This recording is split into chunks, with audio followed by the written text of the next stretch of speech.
Balake. Where is Balake at? My name's Blake. Do you want to go to war, Balake? I'm for real. Ron. Ron is present, everyone. I'm here not with Balake, but with Jenna Miscavige. Thank you for joining me, Jenna. Hi, thanks for having me. I absolutely forgot to pull up your channel and your book. Oh. You know what? We're not in a rush. I'm going to pull it up right now. Oh, my God. You know, dead air makes me so nervous. Have you heard me say that before? What makes you so nervous? Dead air, silence. Oh, yes, me too. It makes me so freaking anxious. Okay, so let's see. Oh, yeah. So I'm going to ask everybody who's watching on my channel to perhaps open another browser window and open up. We're live streaming to Jenna's channel as well. I told Jenna, I think we can get 4,000 hours of watch time on her channel today, depending on how many people are watching. Because that is the threshold for monetization on YouTube. And Jenna, you've already got almost 10,000 subscribers, which is unbelievable. I know, that's amazing. Thank you, everybody. That's so Absolutely awesome. incredible. Okay, so guys, this is Jenna's channel. Oh, what's happening? Oh, come on, trackpad, you can do it. Yay. Okay, at Jenna Miscavige. And the video on her channel has a different thumbnail and a slightly different title. And I also want to pull up your book real quick, which I have linked in the description down below. So in the description, I do have a link to Jenna's channel and also a link to Jenna's book. It is Beyond Belief. Oops.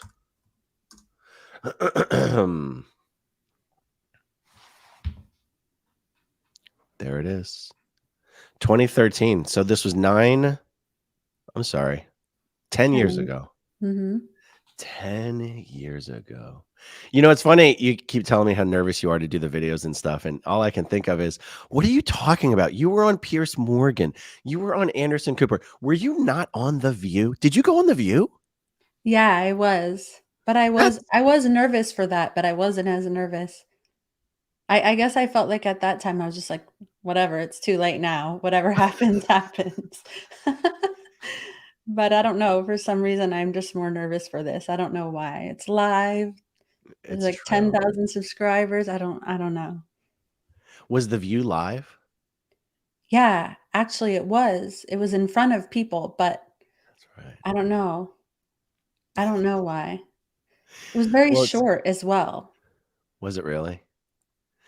To me, the idea of being on a program like that with a live panel where everyone's kind of trying to make a name for themselves and score points or whatever, and a live audience and cameras and lights, I feel like I would just freeze up. Was it hard doing that stuff? No, that wasn't hard. I feel more nervous about this because they didn't really know necessarily what they were talking about, you know? Where like I knew the answers, but it's different in this community where everyone's familiar with Scientology. So I'm like, I don't know. Just a little. That's an interesting point. Yeah, if someone who doesn't know anything about Scientology is interviewing you, they can't really do any damage, can they? Like, you know, there's no trick question, you know? Yeah, there's no calling you out. Like, yeah. Did anyone try, like, this next question is based on having watched Joe Rogan's interview with Ronnie Sr., who's your grandfather, right? Mm-hmm. It was a very contentious interview. And Joe was like, he was almost trying to catch Ron out. He was almost trying to be like, but aren't you sort of to blame for how David turned out? And like, it was a little like Joe is trying to score points. Was anyone trying to throw you? Oh, shit. Sorry. Oh, wrong button. Did anyone try to throw you off in any of those interviews? Or was everyone like overly polite? I felt like everyone was so nice. Like even behind the scenes, like people were very supportive. They were like, I'm sorry that you've been through this. It's so great that you're here talking about it. Even like just other random celebrities that were there who happened to be on the show that day. Like I think that day Jewel was on the show. And I was like, oh my God, I love Jewel. I know. I love her so much. And her interview on Joe Rogan, did you listen to that? Yes, she's an incredible interview. So cool. She's so amazing. And she has a book and everything. And after I met her, I read it, but obviously I already loved her. But she was like, "It's so wonderful that you're doing this. And you should be proud of yourself. Your kids are beautiful." Just everyone was really, really kind. And Anderson Cooper was so nice and so supportive. Wow. That is incredible. You know, people are always asking in the comment section, what happened to Jenna? Where did Jenna go? And it's funny because it uh, like they ask about you, Mhm. but what makes it interesting, the question, another layer of interesting to the question is one of the first things that you did was you helped create a website called Ex Scientology Kids. Right. And there was two other young women who created that website with you. And it Mhm. wasn't just you who seemed to kind of disappear, Mhm. after the explosion. The other two did as well. I haven't asked Mhm. you. We haven't discussed if anything's off limits. So just let me know if there's anything you don't want to talk about. Um, Mhm. like I never knew Astra Woodcraft. I've never met her. I've never spoken to her, and I have no idea why she's disappeared. What was the name of the third girl who started that with you guys? Kendra, I think it was Wilkerson or Wilkinson. So she as Yeah. well. I've never met her. I don't know her. I've never spoken to her. Um, but of course I know you. Mhm. And I always thought it was weird that all three of you sort of seem to drop off, the face of the earth for Scientology Mhm. purposes. Yeah, Um, yeah. and I was told at one point that the reason you had gone quiet is you had some contract with Lifetime for some sort of lifetime, what do they call it? Lifetime original series or some shit like that. Mhm. Um, And I never wanted to pry into any of your shit. Like, I've never contacted you over the years being like, "Hey, Jenna, what's going on?" Because it just seems like such a rude thing. Like, what? It's not my fucking business. It's your business. But Oh. but like, but what happened? Why was it? It seemed like you disappeared. Mhm. Um, I don't wanna say like, there wasn't anything specific that happened, but I did have they were making a Lifetime movie at one point, but that didn't wind up happening. But it didn't, like, prevent me, like, contractually from speaking.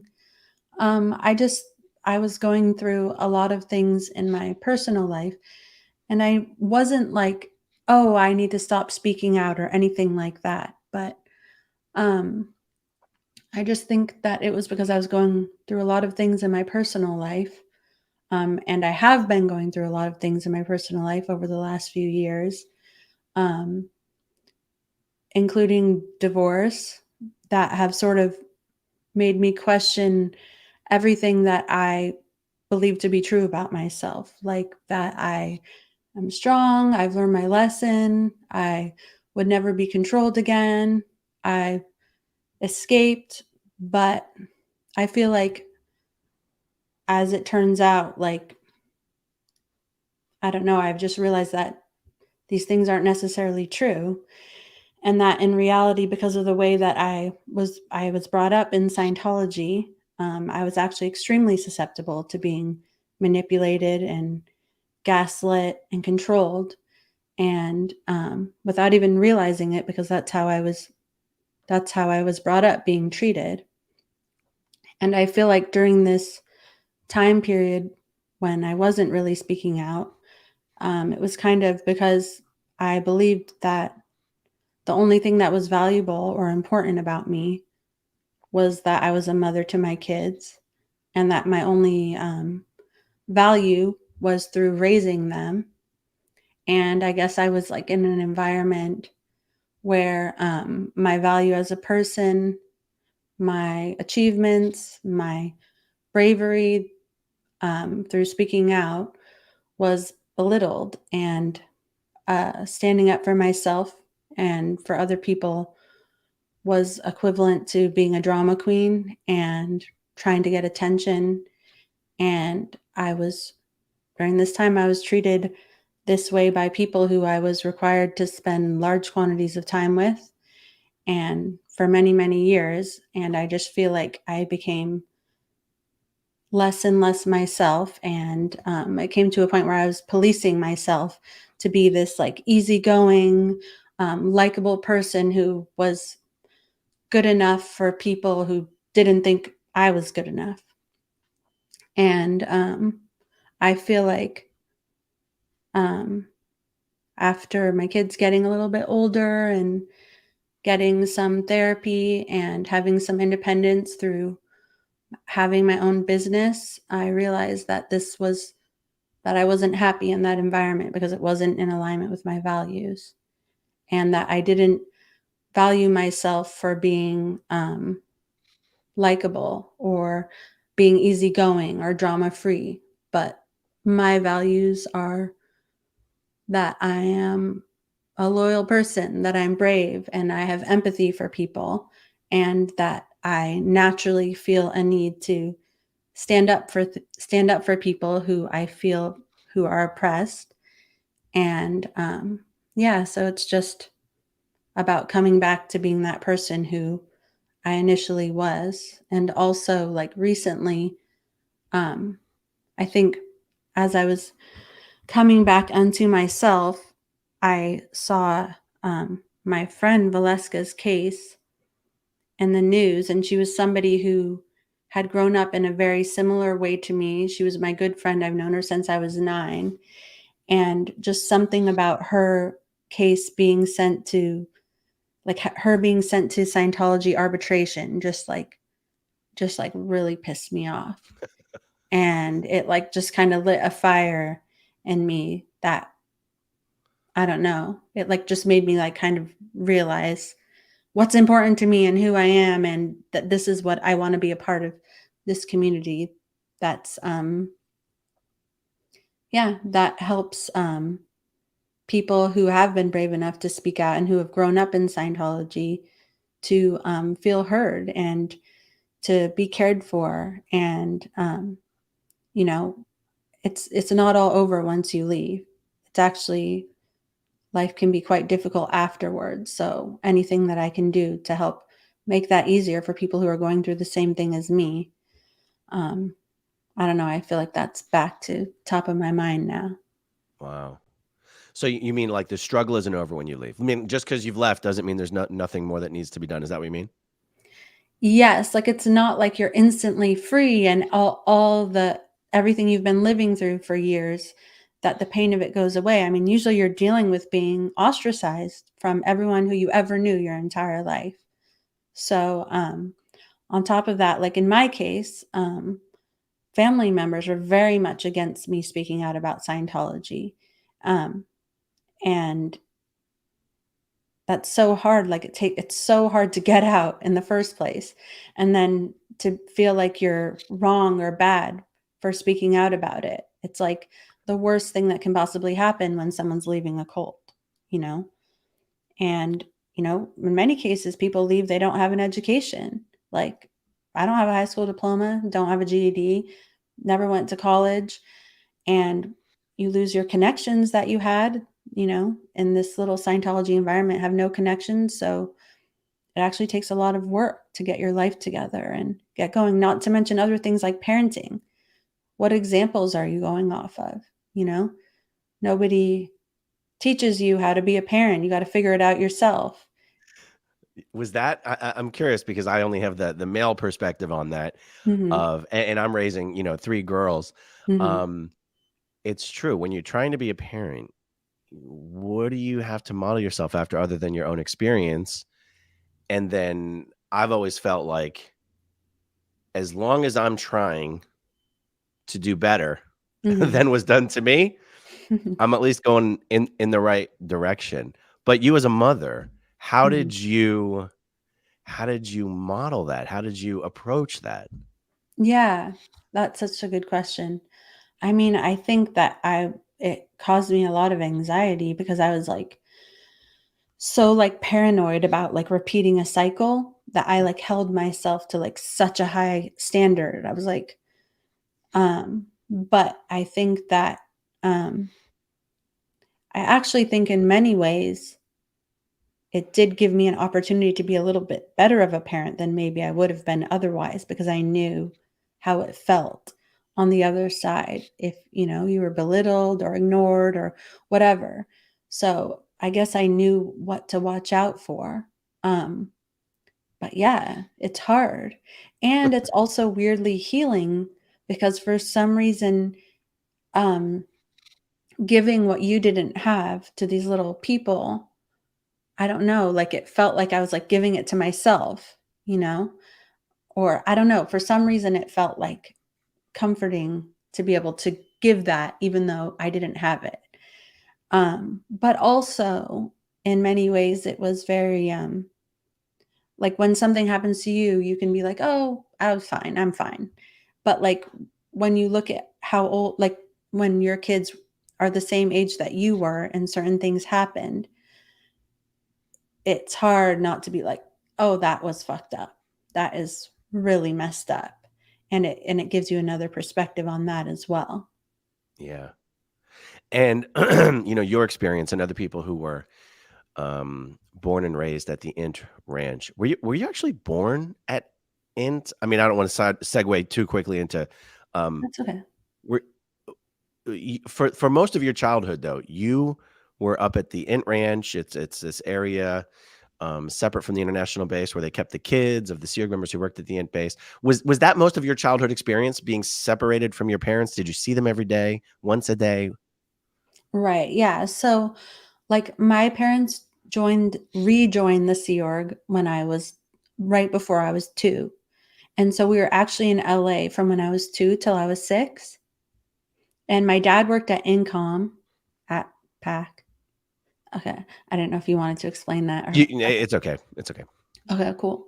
And then at first there was like family time where we could like I think it was like after 4 o'clock we could like see our parents for a few hours. But then like by the time I was 4, like that was canceled and my mom would be actually gone for like 6 months at a time because she was at the Freewinds.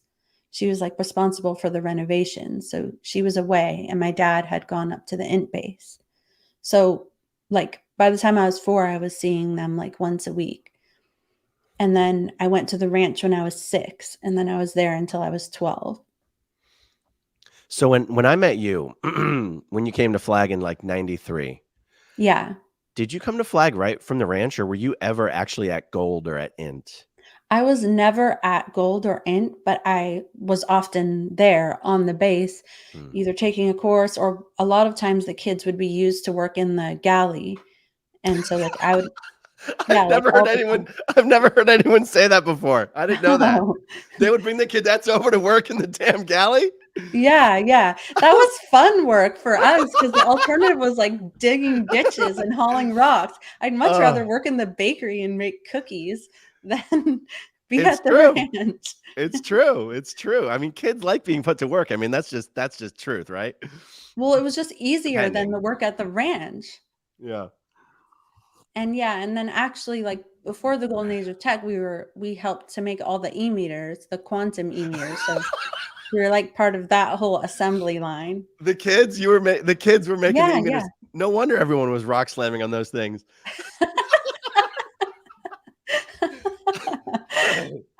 There's some gum in the emitter. Oh Yeah, but shit. when I met you, so I was at the ranch from 1990 until 1996, but my mom was at Flag for the vast majority of that time. Actually, before that, she was at CC because she was doing that project. Basically, she was always away. I would see my dad once a week, and my mom was away. So when I saw you at Flag on Key to Life, um, it was because I was visiting my mom. Oh, Yeah, right. yeah, yeah. Because I remember you had one of the black SEMO Int name tags that I was always so jealous of. As a little Scientology kid, I was like jealous of the strangest shit. I was infatuated with people at Int and going to Int and learning all about Int. And I remember you were like, Yeah. "Don't you dare try to find out where it is."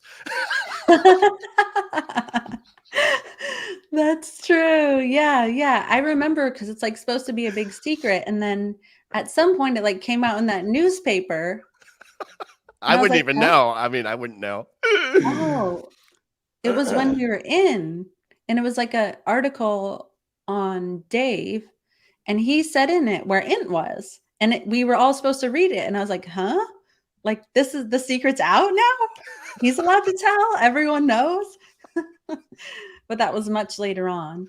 But yeah, but I think maybe you're thinking of me wearing that uniform at a later time, because at that time I was just like a cadet, and I was just wearing like, well, for lack of a better word, civvies. Maybe you're right. Maybe you're right.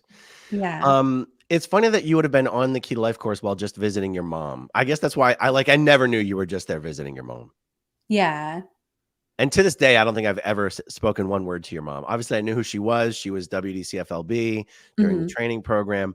So I know who she was, but I've never met her or spoken to her or anything.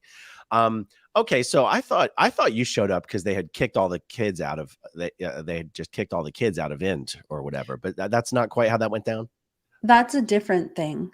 So, like, Oh, yeah, so I went back to the ranch, and then I actually came to visit Flag again, and then I permanently came to Flag on my own in 96 by myself. Neither of my parents were there.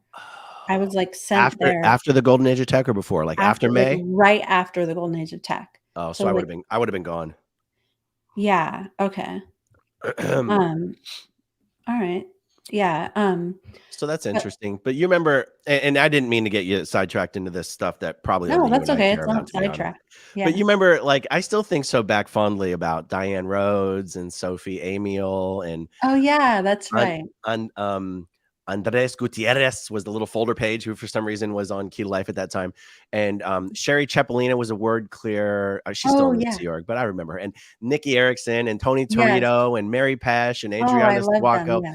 and Gayla Aguirre. I mean, for That's me right. as a kid or whatever, those were still good times. Those were still good times in Scientology. Mhm. Right, yeah. For me, that was really good because it was so much better being there than at the ranch. Yeah. Like So it's funny you make that comparison because, I was talking to Sterling, who's your brother. mhm, Of course, he's your brother, but Sterling Tompkins is Jenna's brother.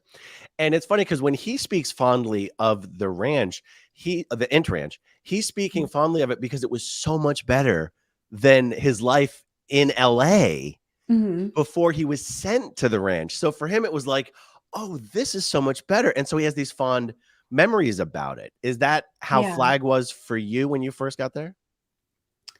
Well, it was like that, but I wasn't required to, like, do any job other than do Key to Life. Oh, So, just to be in that classroom all day, which that was the first time I had, like, encountered, like, Scientology public and, like, wow. That's outer funny to trainees. consider. You'd never Yeah, seen anyone but Sea Org members your whole life. right, exactly, yeah. And Oh, so it was just like a different world. It was like a different place. The weather was different. It was like sunny. And then like I would go have lunch with my mom. So I would see her every day. They had like the best food. Everyone was nice to me. Didn't have to work. And I would like go home at night and sleep in my bed. And that was when I actually met Valeska because Valeska was she was like 16, but she like did the laundry of all the executives, like my mom, her assistant, all the other like Tom DeVocht, all those people. She did all their laundry, brought them food, cleaned their offices, cleaned their bedrooms. And so she was like responsible for like watching me, the psychopath. And we became really good friends. was she in CMO or Flag Crew? She was in CMO. Okay, okay. I was just trying to think, like, because also, if and I might be getting dates and times confused, because wasn't Val Haney also like the exec steward in the Clearwater building in the exec dining room? Am I getting that wrong?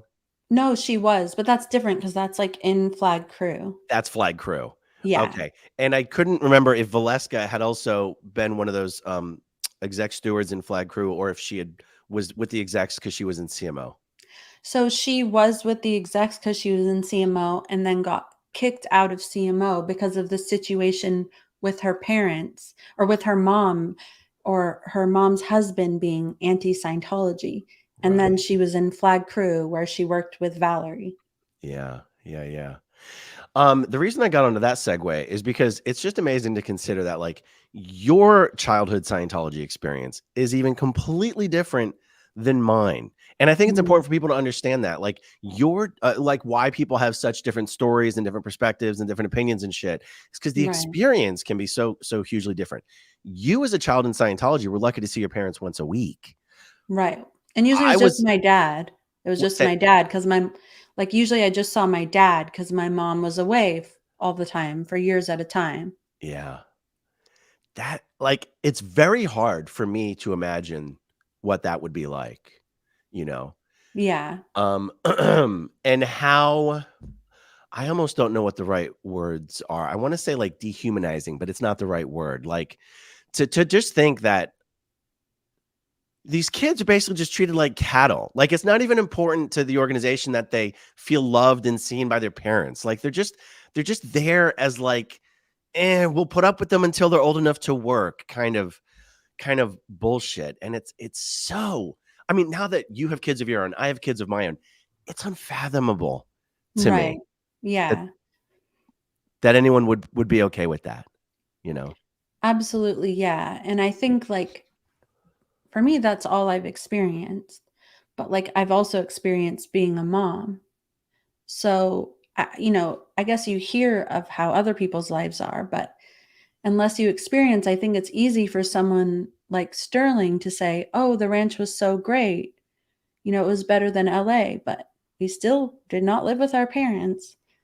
We only saw our parents once a week. Sterling was actually at the ranch for like maybe a year or maybe 2 years. So he was there and then he went to the Int Base to work there after. So when I first came to the ranch, it was like wild and free for the first few months. It was like, oh, like we slept in a tent inside a room, like, and like I remember I went to the ranch with Mike Rinder's son Benjamin, and we like slept in the same dorm.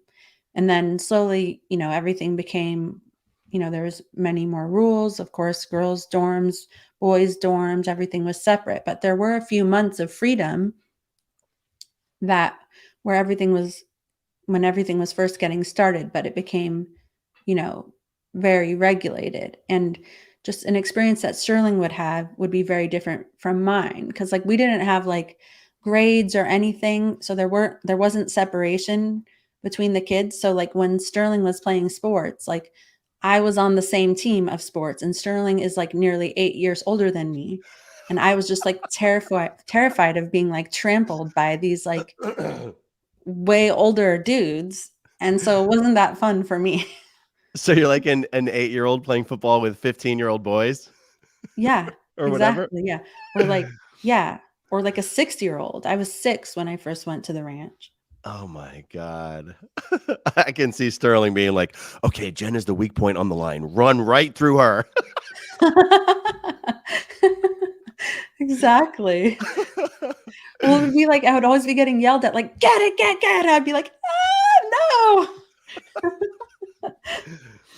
Oh my God. Does it just blow your mind that like kids you knew back then, like Ben Rinder, are still in the fucking Sea Org? Yeah, it's pretty crazy. I mean, I guess I know how it was when I was there, but I don't know. It seems like it's so much easier to get out these days. Like there's so much more information out there. I don't know. You should be so much smarter now because you've grown up. I mean, that I felt like that made a big difference for me. Just getting older, coming to an age where uh, I don't know, where I was more mature. So I don't know. I don't fully understand it. Um, I think I want to pick your brain on this subject a little bit because hmm, I want to know if you agree with an opinion that I have about someone like Ben specifically and a few others like him. mhm, If I'm David Miscavige and I mhm. want to be really, really smart, and it's weird because some people will say that Miscavige really is when it comes to strategy and when it comes to thinking like almost genius. And then I go, what are you talking about? All of his Scientology strategies have failed utterly. How is he a fucking genius? But here's where I'm going with this. If I'm Miscavige and I want to be really fucking smart, and there's someone you really, really, really don't want to leave the Sea Org, Mm-hmm. what is the best way to make sure that person doesn't leave? It's to make sure they don't want to leave. What's the best way to make sure they don't want to leave? To make sure they're actually fucking happy to the degree that you can be in the Sea Org. Make sure they're not make sure they're given libs every other week. Make sure they don't have their pay skipped. Make sure, they're not separated from their spouse. So I feel if Miscavige is being smart, that the reason Ben is still in the Sea Org is because he's put Ben on a cushy post. He's given him a nice birthing. He's made sure his senior isn't a dick to him. Make sure he gets his libs, because if you're in the Sea Org, you're already as dedicated as can be. All you have to do is not be treated like total horseshit, and chances are you'll stay there forever. Do you think that's a naive way of thinking, that like that your Uncle Dave would be smart enough to use that strategy to keep Ben Rinder in the Sea Org? Or do you think it's more likely he's just scared the shit out of Ben that he'll end up homeless on the street if he ever leaves, or some shit like that? Like what rings truer to you? I mean, I don't think it's naive at all. I think that if I were in Dave's position, that's what I would be thinking. That's what I would be doing. Yeah. But I don't know. They didn't really do that with me, though. And that's why I wanted to pick your brain about it, because I go, you think you'd want to keep Jenna from leaving too, right? Yeah. But I think I was a lot more trouble than he is. So maybe it's different in that way. Okay. But I don't know, though. I also wouldn't have been so much trouble if they hadn't been like asking for it constantly, if they would have just left me alone. So I don't know, maybe they've learned from that, but what you're saying makes sense, And actually, when Mike initially left, I left before Mike, but when Mike initially left, I actually called at Flag and I spoke to Benjamin. I had to like pretend like I was someone else. And I spoke to him and I said, "Hey," I had never done it before, but I like took this chance and I felt like it could only work once. But I was like, "Hey, your dad left, and I just wanted to tell you, like, if you need help leaving or if you wanted to be with him, I wanted you to know." And wow. When I was speaking to him, he basically said, he doesn't have a close relationship with his dad, which is true. I lived we didn't live together because we lived at the ranch, but when we would go home to where our parents lived once a week, we would always go together. And I was always close with Benjamin. He was like a brother to me, basically. We were always grouped together for some reason. But he said that at that time, he said, "I'm able to do some of the things that I want to do. Like I'm able to do my drawing, and I'm allowed to have time off." So even at that time, he was thinking that he was able to have some sort of freedom. And he said, he was like, "If you weren't here for me when you were at Flag, and at the ranch, I would have been a mess. And so I like really treasure those times." And then that was the last time I've ever spoken to him. And then like after that, it was probably like a few months later, it was like when I was speaking out, I like got a call from Kathy Rinder one day as I was leaving work. I was like with a coworker. We were just talking and I answered my phone and it was like this voice that was like, I was like, "Leave Benjamin alone." It was like, "He hates you. You are a suppressive person." It was like the voice of like an insane person. And I was like, and then the person who I was with was like, "Are you okay?" So yeah, so when I spoke to him, Was she responding to you having called her, or was you having called Ben, or was this like way in the future after that? it was like a little bit in the future, like at least like, to be honest, I don't remember how far in the future, but it was like at least a month or two or more. Ben must have been pulled into some ethics interview and finally told someone that you'd called him, huh? Exactly. Yeah, exactly. Because it was like kind of like out of nowhere. Yeah. But, yeah. Wow. But it's true. Like, it's true that he didn't have a close relationship with Mike. Just like by the time your parents left the Sea Org, Mm-hmm. you refused to go with them because you didn't have a close relationship with them, right? Right. It's true. Yeah. I mean, I feel like, you know, in the regular world, like people are like, oh, that's your mom, or oh, that's your dad. Like, how can you have a falling out? But I literally, well, I guess I did before I was 2, but I literally never lived in a house with my parents or with my brothers. And it wasn't like if something like I couldn't even like maybe if my mom called once during the week, I could talk to her in an office with other adults there. We sent like weekly reports to our parents, which was a form that we filled out that was checked by adults. And every letter that we got was opened. So it wasn't like, it was never like your parents were somebody who you could go to if you were having trouble, or somebody who would protect you if something bad was happening. That just Wow. wasn't a thing. They weren't the people who fed you. They weren't the people who were there when you were sick. Those were other cadets, really. I've never heard anyone mention the weekly report. You'd send, was this a weekly report specifically that cadets were to send to their parents? Yeah. Mm-hmm. And was it like, here's how productive I was this week? Or was it like your weekly, was it specifically supposed to be like production oriented, or was it supposed to be personal communication? It was a form, but it was like, I had fun doing this. I worked on this projects this week. Like you could write, you could fill it out as you wanted. But it was like there was a space for, I accomplished this in my studies. I accomplished this on my job. I accomplished this on the decks or whatever.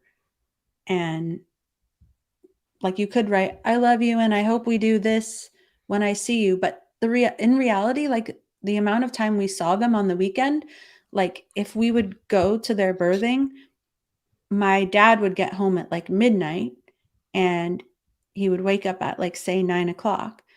By 11 o'clock, we already had to be driving back to the ranch.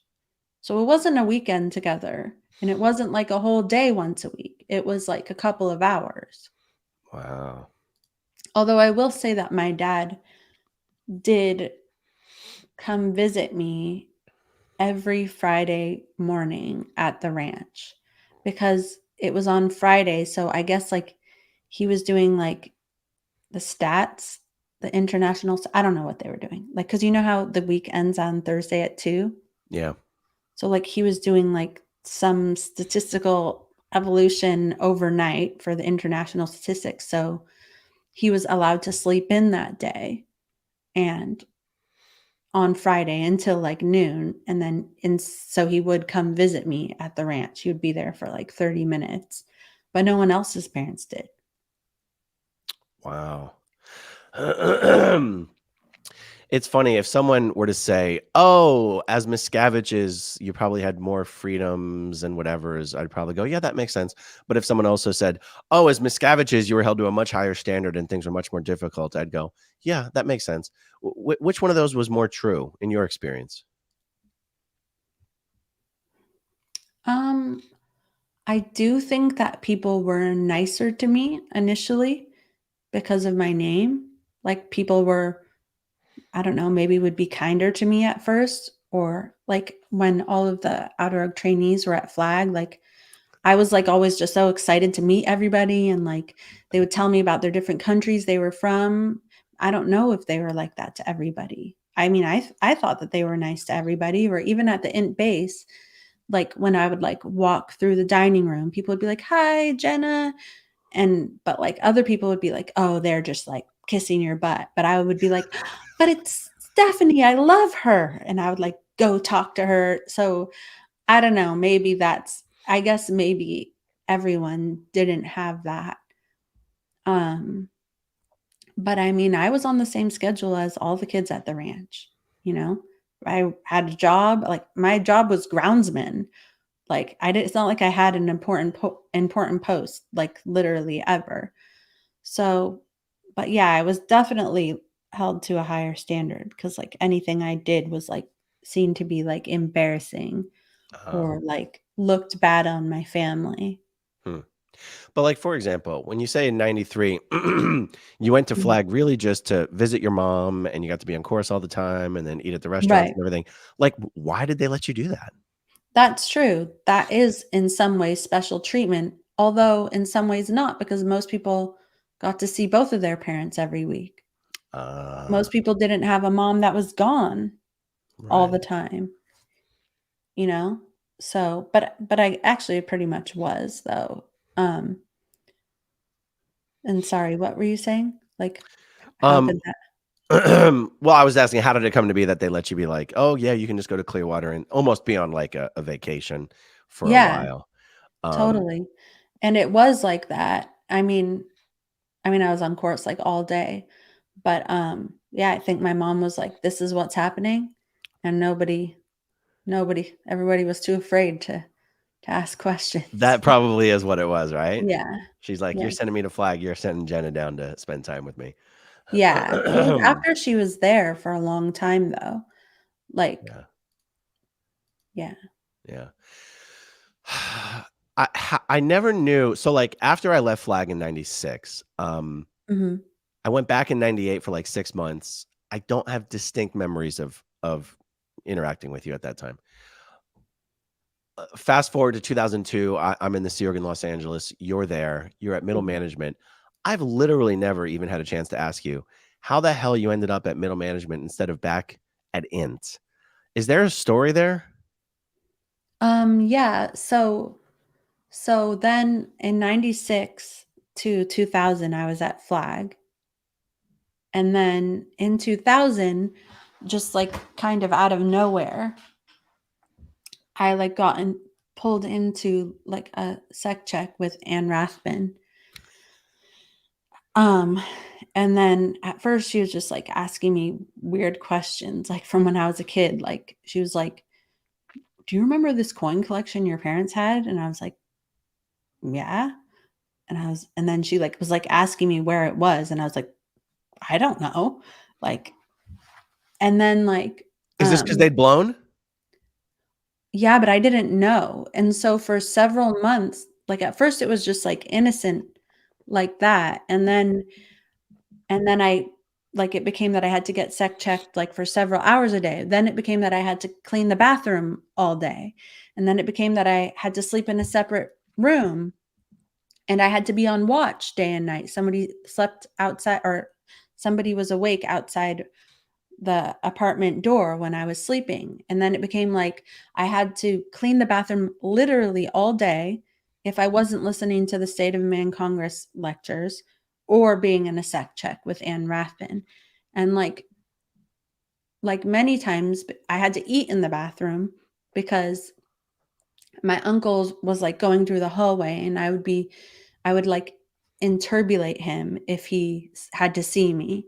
So I just like And by had to, uncle, you mean David Miscavige. yeah. So Mhm. they have you eating your meal in the bathroom so that David Miscavige doesn't see you and get upset by your presence. Right, yeah. By the way, I didn't even know why this was happening at the time. Like, at the time, I didn't even do anything particularly bad.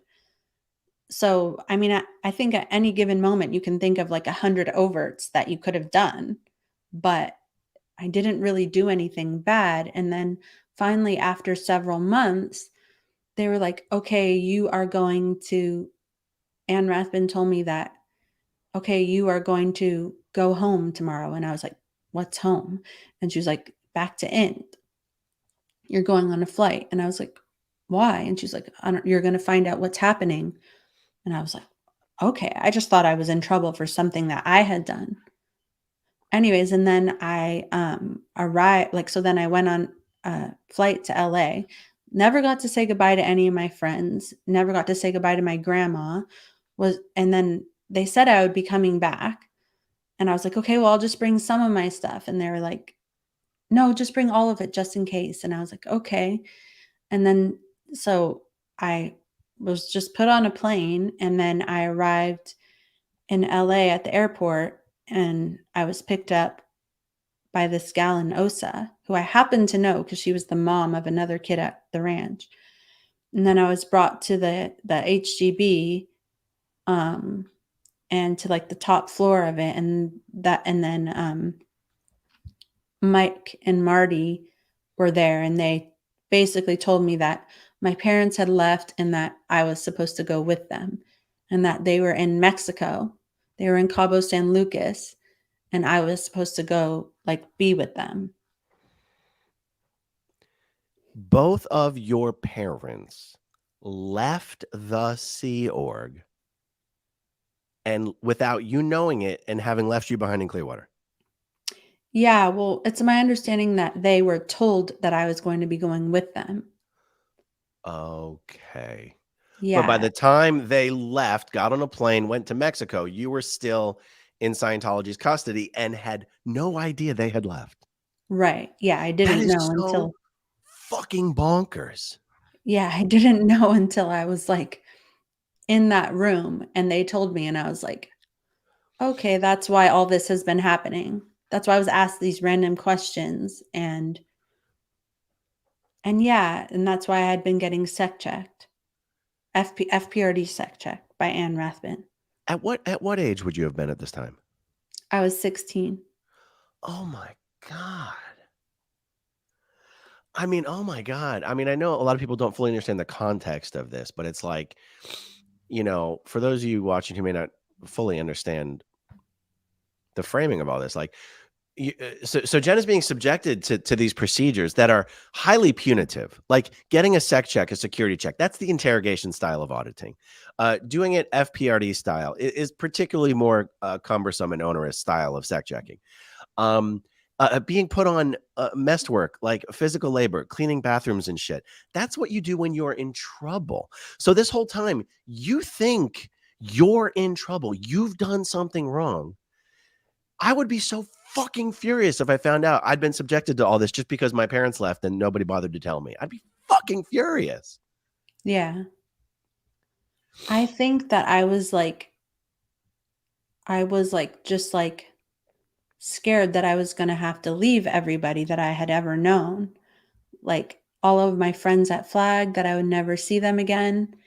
And at that point, my parents were people who I hadn't seen for the last 4 years. I'd seen them maybe, like I had seen my mom once in the last 4 years. And Wow. I'd seen my dad, like I maybe saw my mom for like half an hour once in those 4 years. So from when I was 12 till I was 16, Wow. I didn't see her, and I wasn't allowed to call her. And every letter I got from her was handed to me by Anne Rathbun and was then taken back. Like, so I couldn't, like, I had to read it in front of her. And It was like then, eyes only. yes, because it talked about the Int Base, or it had photos of what she was doing as out security. Wow. And so I couldn't like even like read it later by myself at night. And I saw my dad like just a couple times in those years. And even before that, it was like I'd just seen them once a week since I was 4.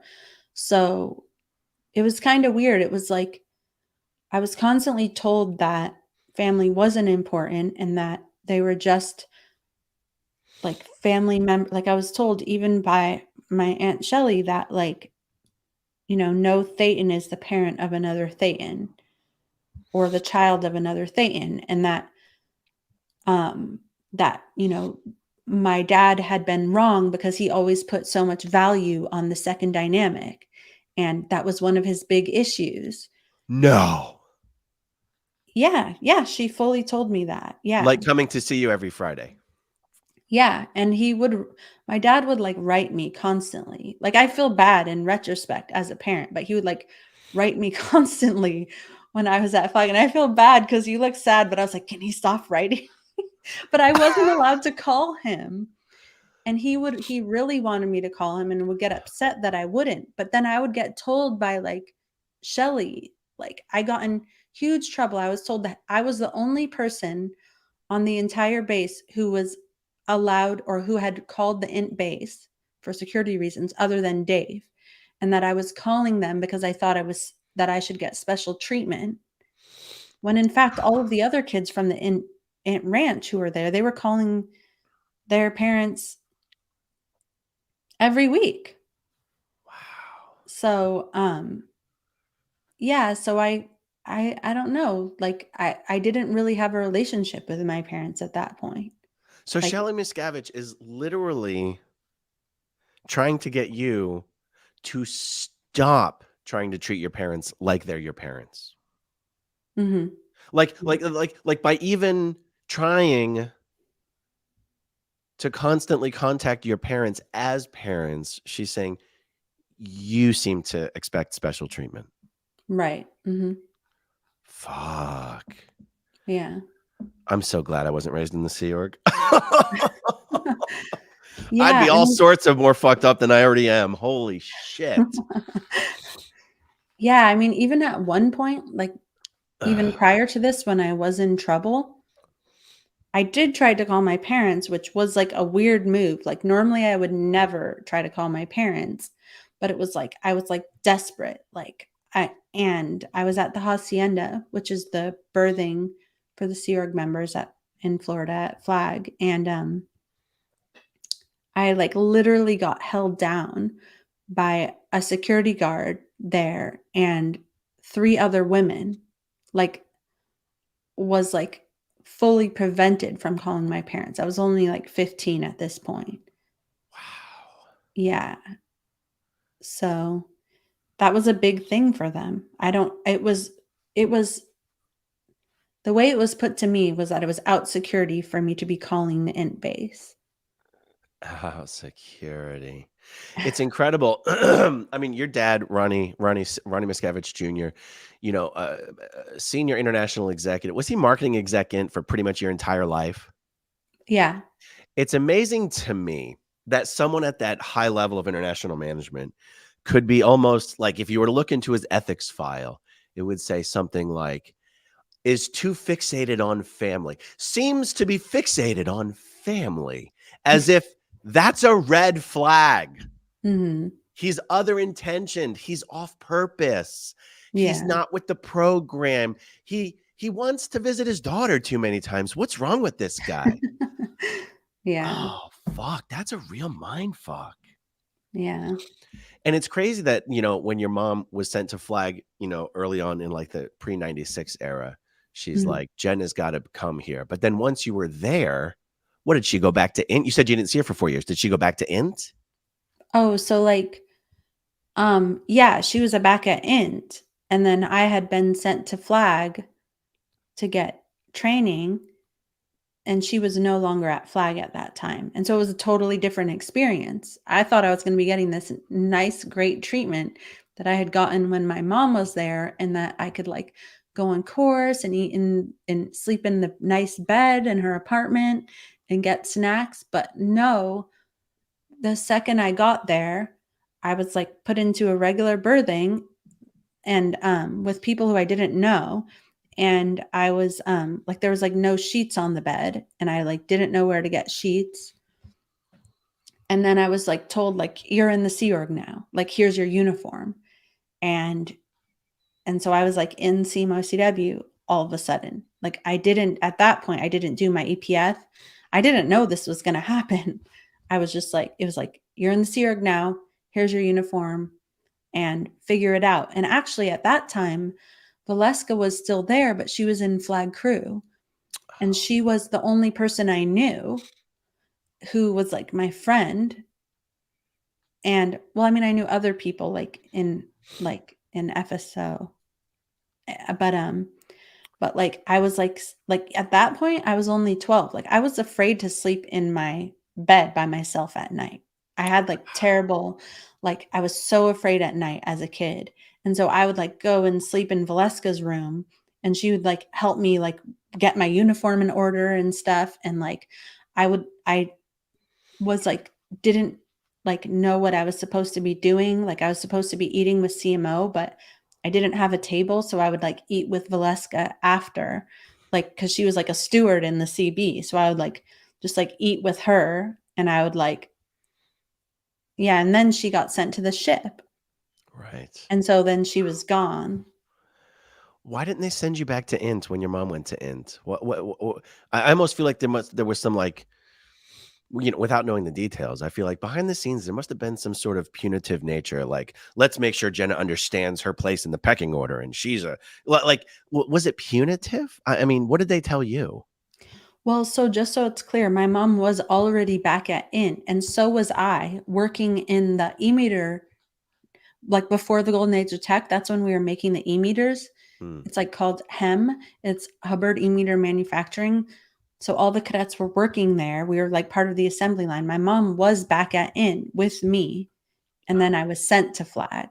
Oh, Yeah. So it wasn't like I had been there that whole time. I had, like, when I saw you at Flag, I went to visit my mom for a couple months, then went back to the ranch for a year, and then came back for a couple months again, was with my mom, and then went back to the ranch for a year. wow. So I only permanently went to Flag in 96, and I was by myself the I whole got time. it. I got it. And and it was at the end of that stint when your folks left, you were put on this sec checking and, labor, and then went to LA, found out that your parents were in Cabo San Lucas. And did I say that right? Cabo? Yeah. Yes. Yeah. And you were not Just married barely. yet, right? Right. No, I was Oh, just see. 16.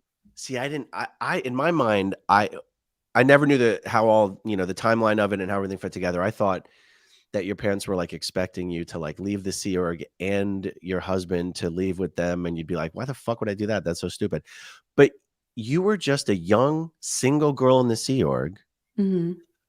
who knew the Sea Org and people in the Sea Org better than you knew your parents in the outside world. And you're like, you were basically almost told you're leaving. You don't have a choice. You're leaving. And you're like, I'm not leaving.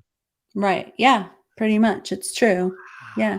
Like it was my choice, as much as you can call something like someone who was brainwashed, like had been there, whatever. And also it was like, like everything we'd been told about outside schools were that like they like put you on psych drugs. And I was actually like behind in school because we were only allowed to do school one day a week at Flag. And and then I was like always in trouble, so I would like not be allowed to go to school. And because of the time that I had spent at Flag when I saw you, like that was time away from school. And so I was like just so afraid that it would be so embarrassing to go to regular school, and then like they didn't speak English, and I was just like I was afraid. I had never been around wogs. So the whole outside world was like scary to me. It's like a whole other thing. So it wasn't just my parents. It was like there was so many other, it was losing everybody I ever knew, not really feeling like I had a relationship with my parents, being afraid of psych drugs, being afraid of the WOG world, and going to Mexico. It was Oh, just right, because like, it's Mexico. Why the fuck was it Mexico?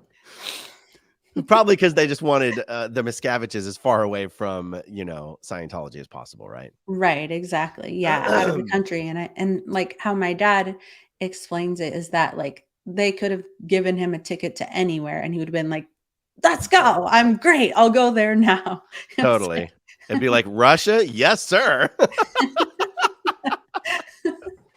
yeah, exactly. That's right. Because if you left the Sea Org at that time, you'd be in fucking high school. Right. Yeah, exactly. Wow. Wow. Why did they keep you at middle management instead of sending you back to Flag or sending you to Int? I think that it was because like I was like technically, I guess, PTS. Like, so having me at Flag would like endanger Flag. Probably like it was like the whole thing was like Lisa McPherson was at Flag and she was PTS. And so she created this whole trouble by dying, I guess. She created trouble by dying. Like, and so it was like that base was too important for like me to be there, I guess.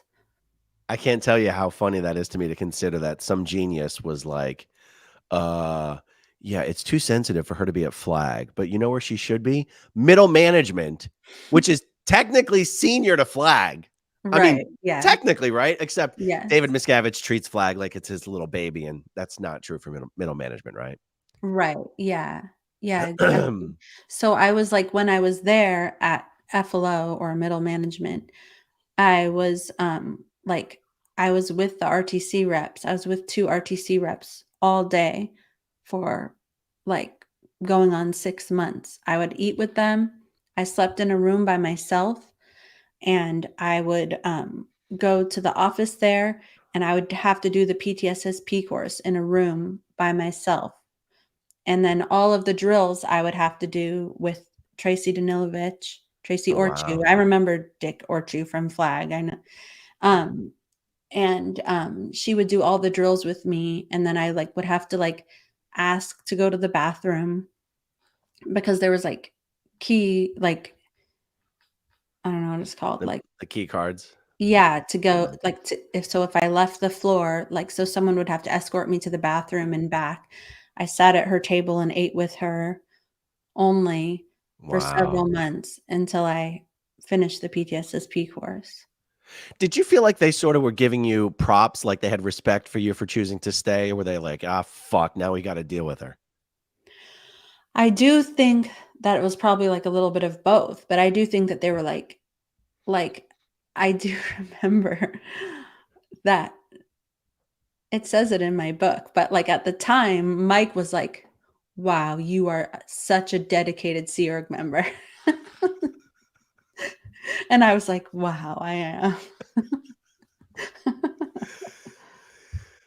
So, by the way, who was the other RTC rep that you spent so much time with? It was Elsie Tucker or Elsie Ben Rhyme.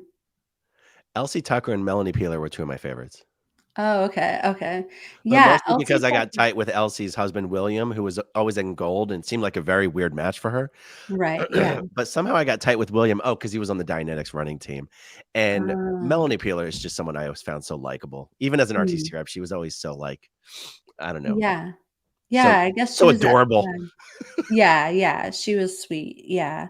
Yeah, I really liked Elsie initially, and then she was not very nice to me during that time Mm, at Flag. I mean, at FLO.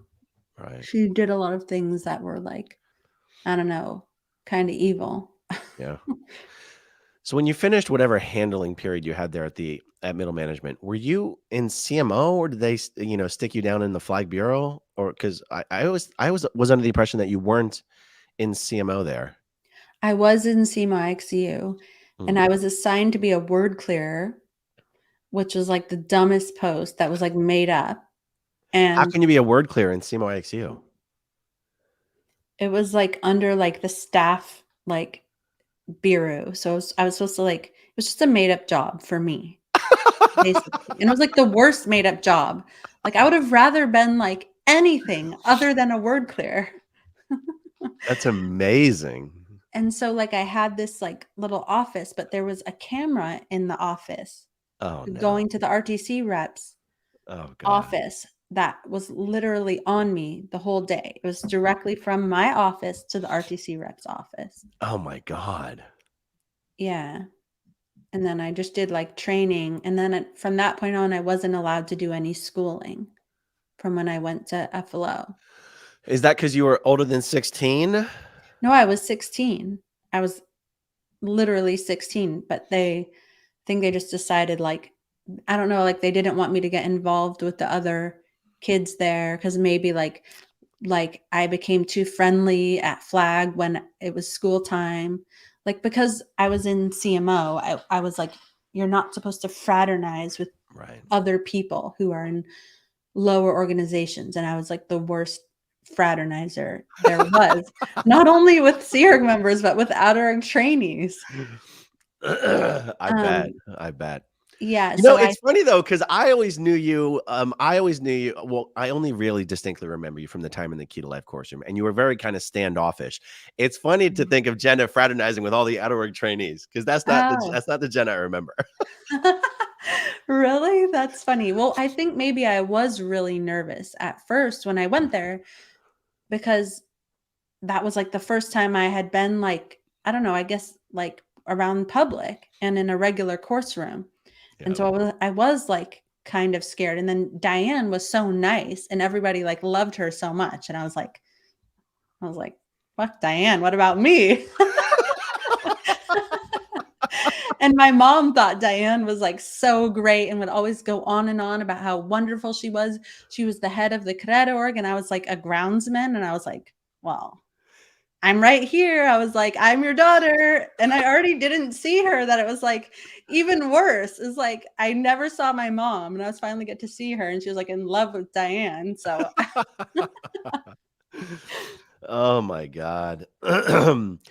Okay, so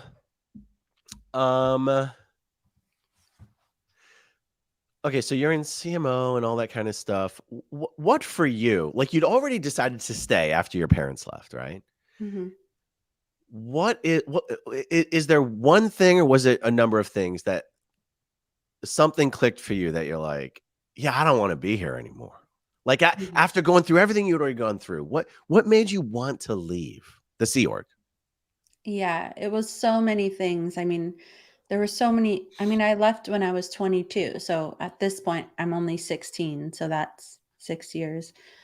But in that time I met Dallas. We like went out 2D. We got in trouble, but by that time I had already been like taken away from everybody who I knew at Flag, and I like was not going to accept this shit again. Like I was like turned fully psycho at this point. Like I was like, no.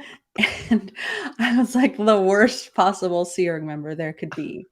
I had already done the PTSSP course, like been under watch, like 25th time, had a million sec checks by everyone in RTC. And I was like, this is not happening to me again, ever. But they always had a way to get to you. And their way to get to me at that time was through Dallas, who had not been through all of that. And so he, would be a good little SEERG member and tell everything that we did. And it was hard because I loved him so much, but I had no way of protecting myself in that situation, so just many years of this. We weren't allowed to get married because somebody in his family was like, had looked at some online website about Scientology.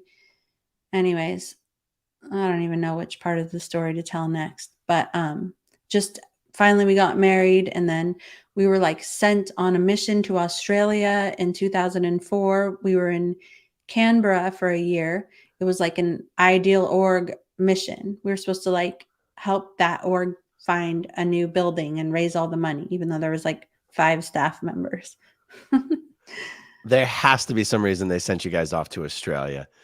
I mean, I think that it was like just to get me away, because like between everything that had happened with me in Dallas, with us going out 2D, I was like this like kind of rebellious person who like would like, I don't know, like I kind of wouldn't take very much shit from anybody. I don't know how I lasted in the Sea Org for that long, but to be honest, I think it was to be with Dallas. And so I think they just like wanted to send me away. And because there was all sorts of things happening at the base at that time. Like people would like, so people would go home to go to sleep at midnight. But in reality, we would just stay up all night, like for several nights in a row. Like I worked in the landlord office, and Dallas worked in Decem, and it was like we were just required to work all night for many nights in a row. And I would always be like, well, no, I'm not going to just stay up all night every night. If there's something we need to get done, then we'll do it. And there would just be people marching around like, you need to turn off your music. You're not allowed to have snacks in your drawers. And I was like, just like rebellious. Like I'd be like, no, that seems like a bullshit rule. Show me the policy where you can't have music on. And they'd be like, whoa. And then I'd be like, great, everybody turn their music on. And then nobody would, of course. So I just always just looked like an asshole. But like, so we got sent to Canberra, and we were there for like a year. And that was kind of like the first time that I was like around like kind of wogs all the time. Like we had to deal with these real estate agents. We had like an apartment.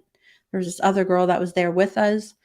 And I don't know, it was like the first time that I had been away for an entire year. And we made friends with a lot of the public there. And you know, there was like an OT committee and some people were on it. We became really good friends with them, and it was just nice to be around people in a totally different environment. And so we were there for a year, and then we went back. And then when we went back, it was like this huge difference in how things had been, like, and we were like back in hell, kind of. I can So only imagine. I mean, comparatively speaking, being in Canberra must have been goddamn paradise. yeah, it was.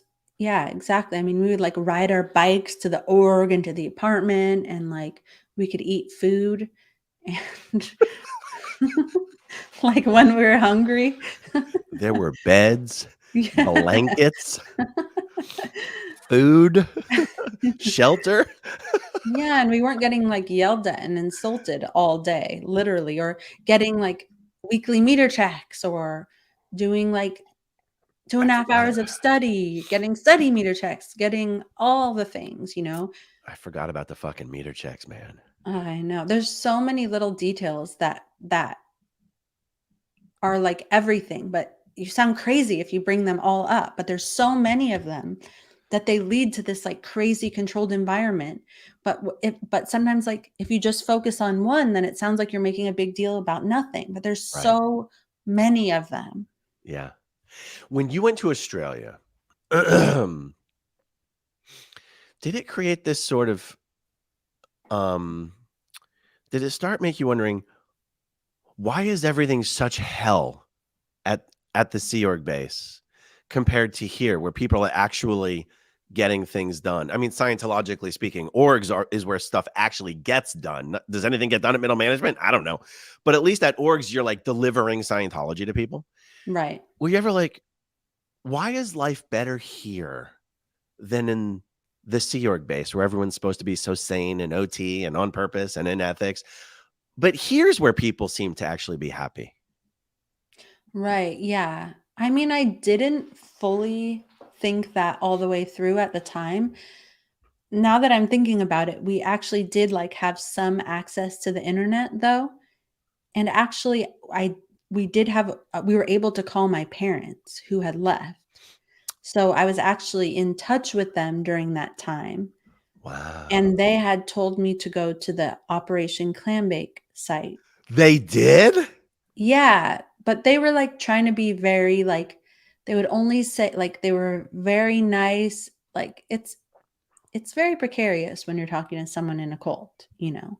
Like, you can't like go full out against it, because then you'll just trigger a defense mechanism. So it's like this balance of like being a safe person, but also like planting little seeds. Wow. And I think they did that really well.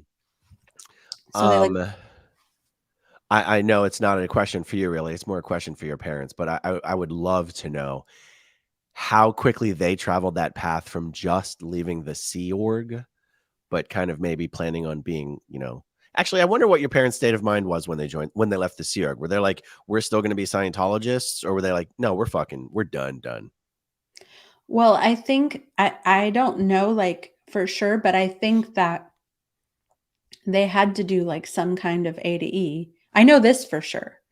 But I don't know the direct answer to your question. But I think they had to do some sort of A to E in order to have any future hope of talking to me again. Oh, so they were one of these unofficially declared people, Right. or Yeah. secretly declared people.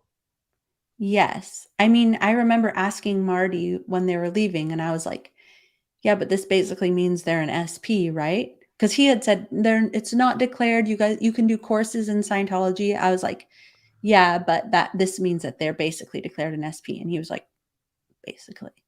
Right. Wow. So they had to do like some like unofficial like version of A to E, and because by this point they had moved back into the States. They had moved to Virginia. Right. So they had to do some unofficial version of that to even be able to like to talk to me. Did they have to get permission to move back to did they have to ask for permission to move back to the States, or were they eventually like, fuck you guys, we're going to do what we want? I think that it was the second one. Like they said it, but they were like they said we're moving back, but it was like, and we're doing it. Like it was like in a way that it was like, and if you have a problem with it, then you better just fucking deal with it. Yeah. I see a comment here I want to throw up real quick because I want to ask you about it. Anne Rathbun is evil. I don't know that I ever dealt directly with Anne Rathbun. I remember at Flag, I think the head RTC rep was Sue Wilhere. I Yeah. knew her as Sue Wilhere. There was a Gentry. There was a Mr. Gentry. So that's all the same person. It's Sue Wilhere is Sue Gentry. She was married to some dude on the ship. Shay. Oh, really? Who was the hot blonde Swedish girl or whatever? Oh, Ricky Jensen. Oh, yeah, yeah. Yeah. And then of course there was Alan Baram and whatnot. So, but someone like an Anne Rathbun, her name pops up in so many fucking stories.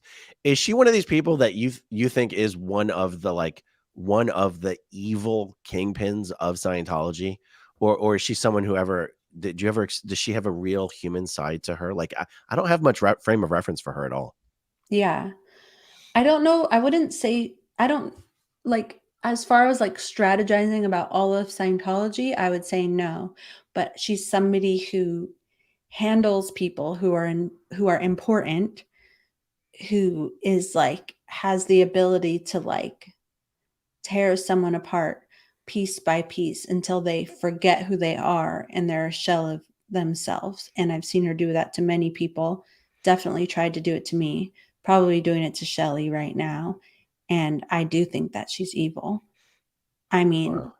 I am more even likely to think that she's evil than my uncle. I'm not saying that that's true. I'm just saying like she just seems to like enjoy it. I probably shouldn't have said that, but anyways, she I mean, who knows? It's hard to imagine being really, really good at something. Like when I say one of the names you hear all the time, it's like Greg Wilhere.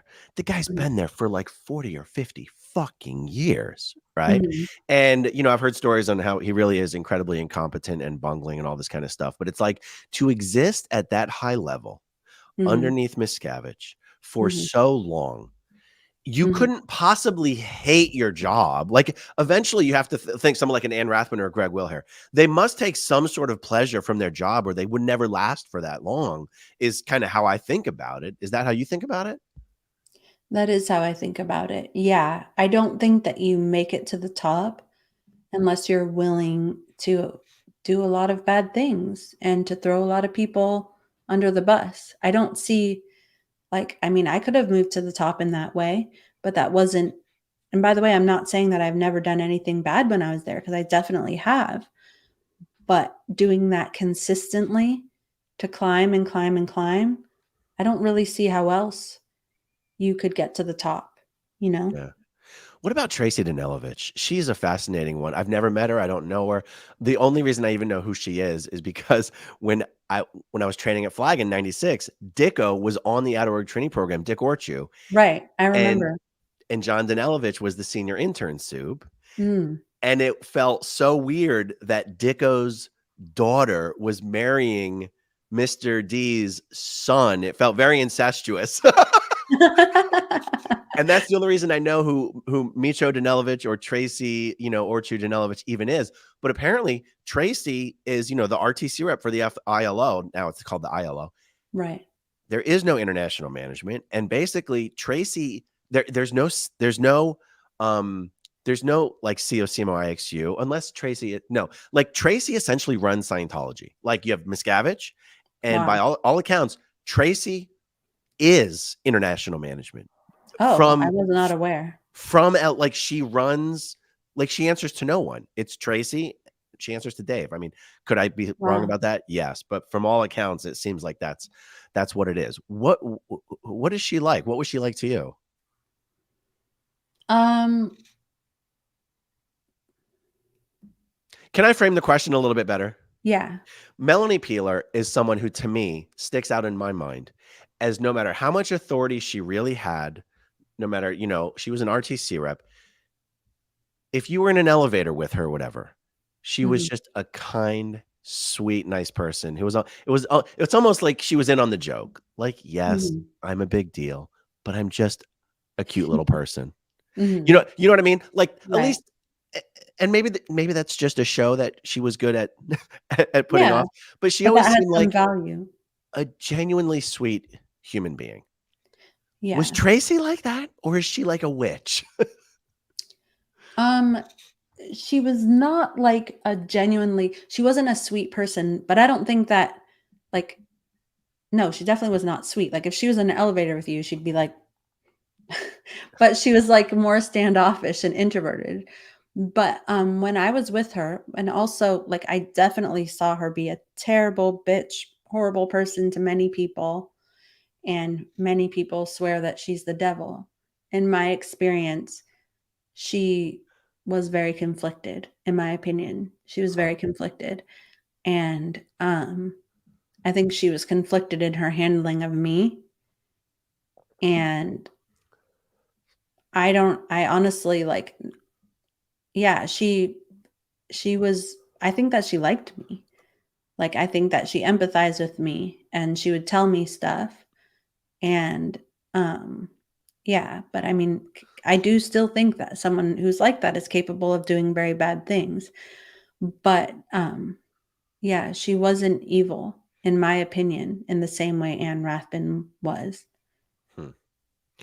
What was your experience with your aunt Shelly? I get so many conflicting Mhm. um I've spoken to so many people who have conflicting experiences with her, and that's to be expected, right? Because no one's the same person at all times to everyone. Right. Yeah, I think you generally hear her described as no matter what she was at least the kinder, gentler version of Dave. Mhm. But it's almost like you couldn't help but be. Of course you're gonna be the kinder, gentler version. What are you gonna be, the worst version? I mean, I guess maybe Marty Rathbun, maybe that's what Marty was sometimes. His job was to be the worst version, but he's also a man. Like, is Right. Shelly, Mhm. so what was your experience with Shelly? What are your feelings and thoughts about her? Like, I've had both experiences with Shelly. She's been very mean to me and very kind to me. And maybe some of the times when I thought she was being kind, now in retrospect, I'm like, that's kinda, like, fucked up. But, um, like, I don't know, from when I was little, um, Shelly would always, like, made me feel important because she would talk to me and she would ask me well, I wouldn't see my parents a lot. So I have a low bar. She'd wave at me when I walked into the lunchroom. No. No, she would always call me over and sit there and talk with me for hours Huh. and would ask me about my studies. She would like tell me stuff like she was like super into health. So she would like tell me like this is healthy, this isn't, and I was interested in it too. Honestly, I was. And What was she big on? Bee pollen and niacin? What were the no, no, I don't it was like all I don't it was just random stuff. Like she would tell me stuff like, "Don't wear clothes that are synthetic because that's not good for you. It can get into your bloodstream. Don't use deodorant with aluminum because that can leak metals into you and then that goes in your breast and then you get breast cancer." Or she'd be like, "Don't eat potatoes aren't good for you unless they're raw." Like I even have letters with this shit in it. But I so it was all like random and confusing for me. I didn't know like the through line. So, but but I so this was mostly though when you were a child age, not when you were like a Sea Org member, right? actually it was both. Oh, She was wow.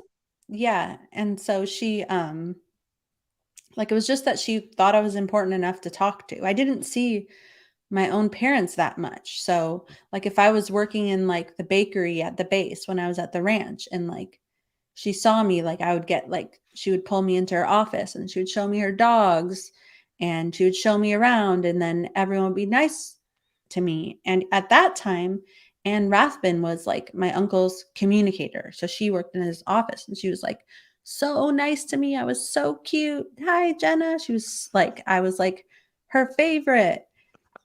But then the second you're on the outs, this woman is like, she's like, the devil, Professor Umbridge, anyways. But and then later on when I was at Flag, when I was in the Sea Org, you know, Shelly was the same way. She would call me into her office for hours, would ask how I was doing. She cared a lot about my school. She tried to get me to do this like one kind of math that was like you do it all in your head or something. And like I think that she had like a maternal thing towards me. And but it was a little confusing because then she would always be like, family isn't real and no Thetan can be the parent of another Thetan. But then it was confusing because I knew that like she was my aunt. She wasn't calling it was just like all this cognitive dissonance all the time. It was just nice that someone was being nice to me. That's very Somebody who was important. interesting. Yeah, On one yeah. hand, she's telling you family isn't even real, but she's showing you special treatment as a family member. Right. Yeah, or for another reason, I don't know. Maybe it was I don't know how she dealt with that in her head. But And she also didn't have any kids of her own, which is always an interesting dynamic. yeah, yeah. I genuinely think that she really loved me. Like and she said things that were messed up to me, but I think that that was her way of showing love. Like it was like almost like in the Sea Org, if you put someone's ethics in, you're helping them, you know? So she was like definitely a true believer. She definitely like believed in L. Ron Hubbard and I think that she like wanted to like mentor young girls and I don't know. That's the idea that I got from her. And then also I would get in trouble and she would be very mad at me sometimes. When you were in that period of I'm just going to call it the routing out period, whenever you and Dallas were, Mhm. because I assume it wasn't a fast process. Did Dave or Shelly ever reach out to you to try to be like, hey, look, just knock it off, come on, or were they hands off? Well, hands off to me, but I think that behind the scenes, like that wasn't the case. They were involved. Mm, Yeah. I mean, you know those, yeah. yeah. Did you feel like their involvement is more like, we better handle her to stay, or was it like, let's just get her out of here as fast as possible? Because it's interesting to me that they sort of shifted from the first stage of almost telling you had no choice, you had to go with your parents. Then you're Yeah. like, no, I'm staying. You stayed for 6 years, but by the time you wanted to leave, it's not like they were like, guys, she should have left 6 years ago. Just let her go. They were trying to hold on to you. By the time I left, I think that they were like not really trying to hold on to me, but they were trying to like get a dig in there. Like they were trying to separate me from Dallas. They did try to convince me to stay initially, but then like I was like they were like trying to take away everyone's cell phones at FLO and I was like the last person to not have to still have my cell phone and like me and all these people were like I was like don't worry like we're going to all have it to the end we're not going to let go of it and then I was the last person they all fucking threw me under the bus and then it was like became this thing where I was like no if you take away my phone I'm going to call the police like I was like taking everything very far because I was like Wow. so done with it. Like I was like just so much had happened. So much had been taken away from me. I was like exhausted. I did not give a shit. I was not going to take it anymore. And I was just everyone was just like always against me. Like I was always like, no, people should not have to scrub dumpsters with a toothbrush if they fall asleep during the L. Ron Hubbard lecture. And then it became like I would get called up. It was like getting called up in front of the whole muster that I was like worse, the backflashy person. And I like said, no, we can listen to music. Like it just became like they were taking away things that were like just to be evil. Like what policy says you can't have music? What policy says you can't have snacks in your drawer? You know what I mean? So it's just like so obvious that it was just to take things away from people. Yeah. And then every like muster of the day, the head, like the commanding officer was telling everybody that they were a suppressive person. All these people who were working their ass off and had been dedicating their lives to Scientology for years. She was telling them that they were all SPs And I was like, that's not even like per Scientology policy. Like, that's not even possible. And it was like it just became like so many times I almost stood up and was like, this is bullshit. This is not true. And then it was just like, okay, nobody agreed with me. Nobody kind of had my back.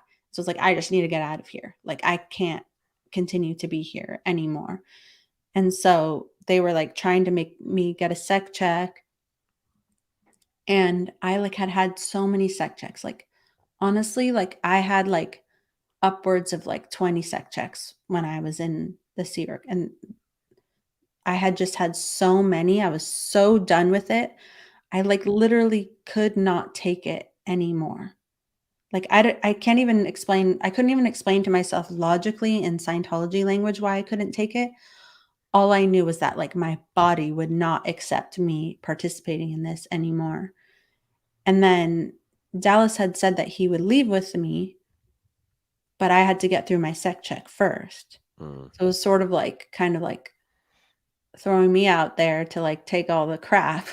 And then that's what happened. And so I was trying to get my sec check and then I just wasn't cooperating. I couldn't do it anymore. I just like I couldn't look for another withhold or in another past life or earlier similar. I was just like I couldn't be in the auditing room. I would try to leave auditing rooms. People would try to like hold me down. I would wind up like running down the back stairwell. People would be chasing me. It was like a whole big mess. Like I should have left. Actually blowing the auditing session? Yeah, a lot of times. No. A lot of times, yeah. I've never even heard of that. Really? Oh my God. They're like, Jenna's on the run again. Lock the doors. Oh, it was like that. Like I would like, well, there's a camera on you the entire time. I would try to leave. Like I even like the last time that it happened, I like crushed the cans. I like threw my PC folder up in the air. No way. I was fantasizing about doing that for so long. Like I finally just did it. It was like just papers everywhere. Yeah, I had to fight to get out of the room. And there's like so many rules because it was like disturbing other sessions. So it was like this was like a million high crimes that I was committing at this time, but it was like I just couldn't do it anymore. And I had to run to the back stairwell, and then there was like other people, security guards, like racing to beat me to the stairwell, meeting me at the bottom, and me like just running out at the last second before they could catch me, and like screaming on the street, leave me alone, at which point they just like leave and are like, we can't create a scene. We can't create a scene. Oh, And then of course it's all stupid because where else do I have to go? Was this in your book? I think so. Oh my God. I've never heard of something like that happening. Yeah. At the end, I was just like done. So, and then basically like Dallas was coming home every night, and he was like, yes, just get through it. And then I'll come with you. And then he started like coming home later, and then he started not coming home, and I would be like, and he started being like, I was like, are you going to come with me? And he was like, I don't know. Like, I don't know. I was like, what do you mean you don't know? Like, this is why I agreed to do this. We were both going. Like, he genuinely wanted to leave too. And then he just started like becoming more and more distant. And then finally it was like, he's not going anymore. And I was like pissed off and upset. I was like, loved him. I was like, you were going to come with me and you changed your mind. And he was like, he didn't want to like not be able to talk to his parents again. And then they were like, they asked me to sign like an NDA. And I just like shredded it. I was like, go fuck yourself. I am never signing this. I was like, their nightmare. I was the worst.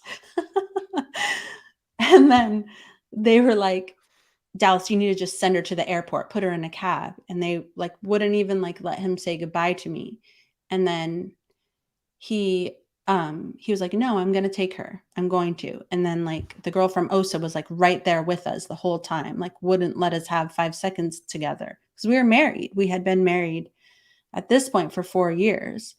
And then when we finally got to the airport, I was like, I remember something Greg Wilhere had said to me previously. He was like, it was when we were getting handled at an earlier time. He was like, look, Jenna, we only care about what's happening with you. Dallas can just be thrown to the sharks. Like, he's basically like, we don't give a shit about Dallas. We only need you to be okay. He said that to you? Yeah. And for some reason at that time, I was like, if I leave him here, I'm doing something bad. Like, he's just going to get treated terribly. And so I was like, look, I'll stay like long enough. I said this at the airport when I was about to leave to go to my parents' house. And I was like, I'll stay with you. And then they were like, when I told him that, he said, okay, I've been talking to Mike and to all these people from OSA and whatever, and they've been telling me bad things about your parents and all this stuff. So he had been being like dealt with by them for weeks and had been like sort of convinced, which, by the way, Mike has told me all of this and he's apologized and he's done like many things, like, you know, for my book. He helped me to tell this story and what was happening behind the scenes. So there's like not hard feelings there. But and then they were like, and so when Dallas told me that, I of course was like pissed off. And then they were like, basically they were like, now you both have to go. Like, they're like, she can't stay. So then that's when we finally left. Oh my God. They hit you with the Uno reverse card. They're like, oh, you're staying? Fuck that. You're both leaving. Wow. Yeah. Wow. But then we went to San Diego where Dallas's family lived. And I guess they didn't want us to be there because they were Scientologists. They thought we were going to my parents' house. So they like packed up this whole like U-Haul truck. And it was like the most bizarre inventory that Give I've me ever 5 seen seconds while I replace my light. This is a ritual we have here. Hold on.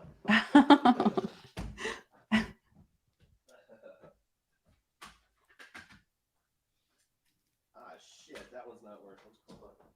I can still see. Everybody take a drink.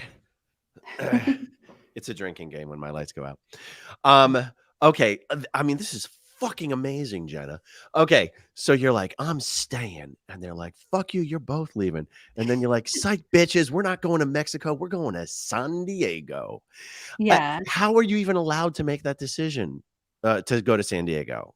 Well, my parents were actually in Virginia at this time, but we weren't allowed to make that decision. We just did. Like, I guess, like, as far as I was concerned, like when they take everything away from you, like you got nothing else to lose. So they had Dallas to threaten me with, but nothing else. Like, what were they going to do? Like, I didn't care. It had already been done. There was nothing else. I was like, I'll go where I want to go. Right. You know, but Dallas wanted do to what go I to want to do. Yeah. Well, actually, I wound up going where Dallas wanted to San Diego. Did you want to go to Virginia at that point? No, I didn't go to Virginia. No, did you want to at that point? Did I want to?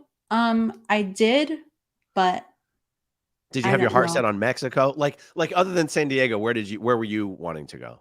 Or you didn't really? Out. I did not care. Oh, I didn't even think about it. I just was like, I think to my parents' house was like just to like have some peace. That's the only place, because I didn't know anybody else really. Right.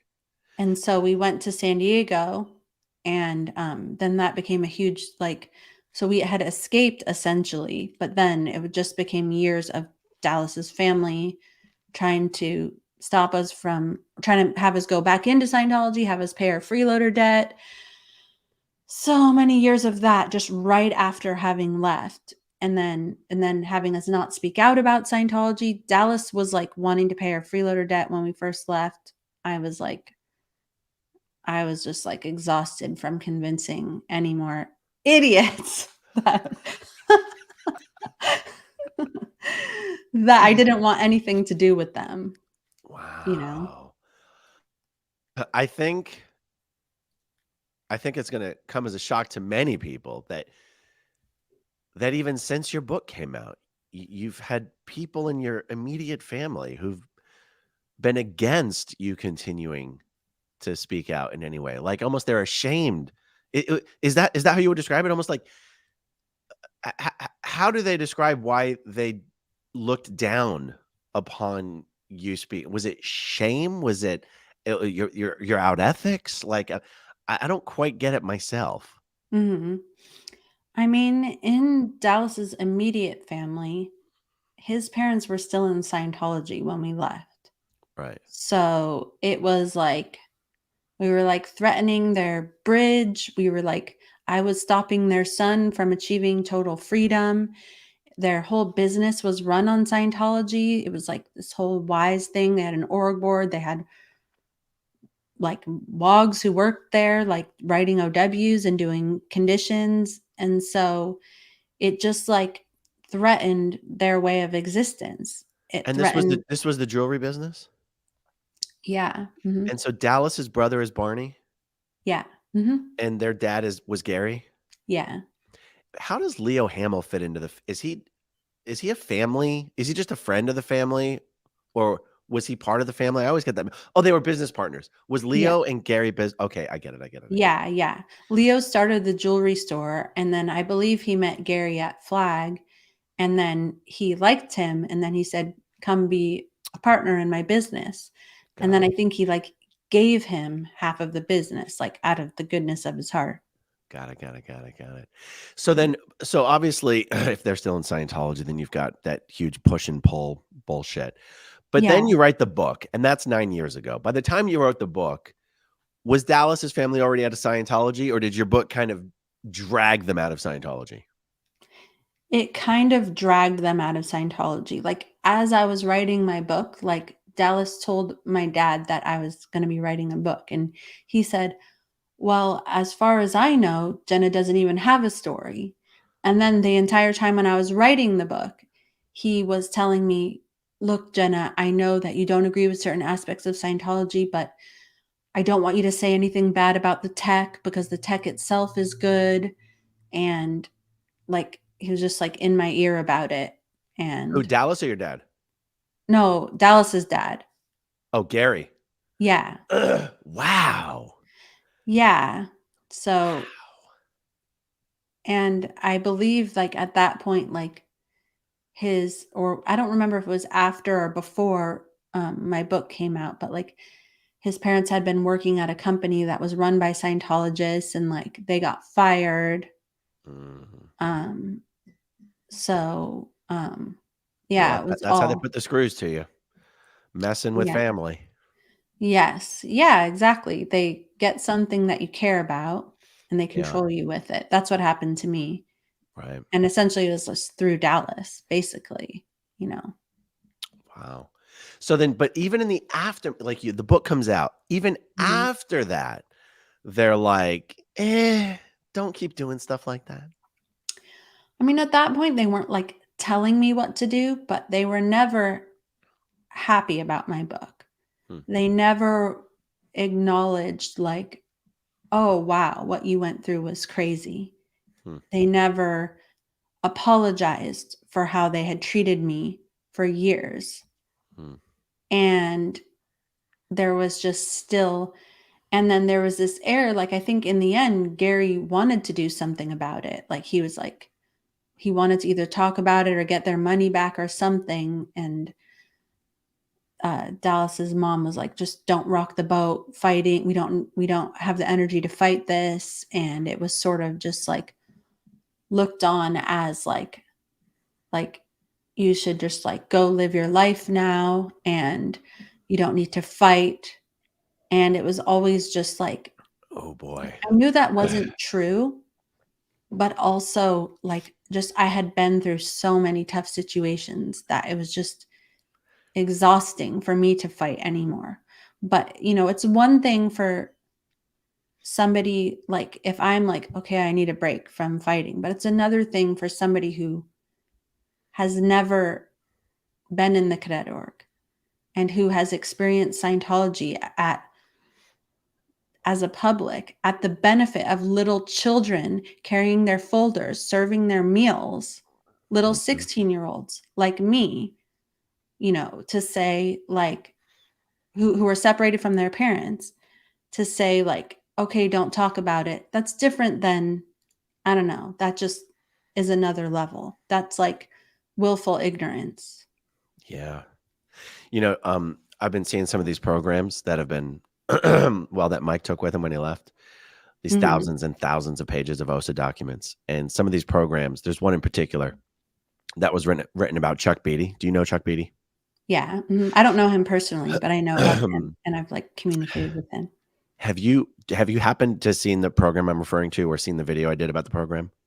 I haven't. No, I've seen ones, though, that relate to my situation. I was thinking of referring to them earlier because you had asked about the handling when we were leaving, and there's messages between, like, essentially Mike and Yeah. Dave about us when we were leaving. Oh, I'll And tell you, the reason I'm mentioning the program of Chuck is I was just so struck by program targets in this program, as Mhm, detailed as they had some PI who was literally mhm. one of Chuck's best friends, and Chuck had no idea that it was a PI. Um, I think they would say the SF resource, have the SF resource feed Chuck ideas like, Chuck, it's not really worth all the trouble. mm, Just move on. Like, isn't this just mm. a waste of time? Like, you're never Oh, really going to be able to take down Scientology. Like, do you really want to don't you have more some things in life that'll bring you more joy yeah, than that's how it was, constantly yeah. attacking Scientology? And I'm just saying, I'm just saying, like, I just start getting this conspiratorial idea of Scientology going to Dallas's mom. And again, I'm pulling this out of my ass, okay? Mhm, And being like, "Hey, we'll give you this money back or whatever if you will just feed Jenna these lines of,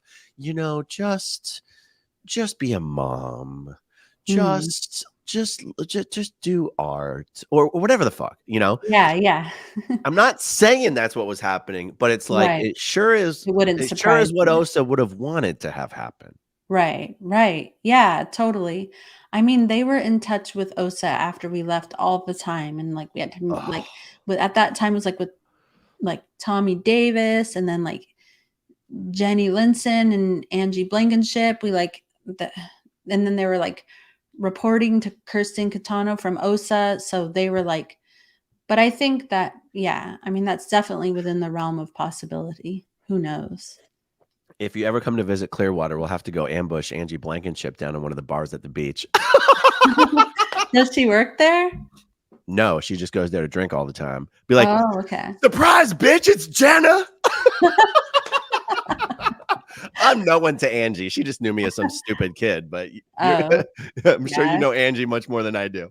for sure. Yeah, actually, I know her sister too and her brother, and her mom was really good friends with my grandma. Who's your grandma? You mentioned her before. Oh, yeah, Loretta Miscavige. She's dead, but So she this was was really, so your dad's mom, yeah, my dad's mom, and she she was was here married. in Clearwater? She was in Clearwater, yeah, when I was there. So from when I was 12 till I was 16, she was a public. Oh, I had And no idea. yeah, like, so if I ever had, like, libs day off, I would be able to, like, go with her, and we would, like, she would take me out to eat or, like, take me to the mall.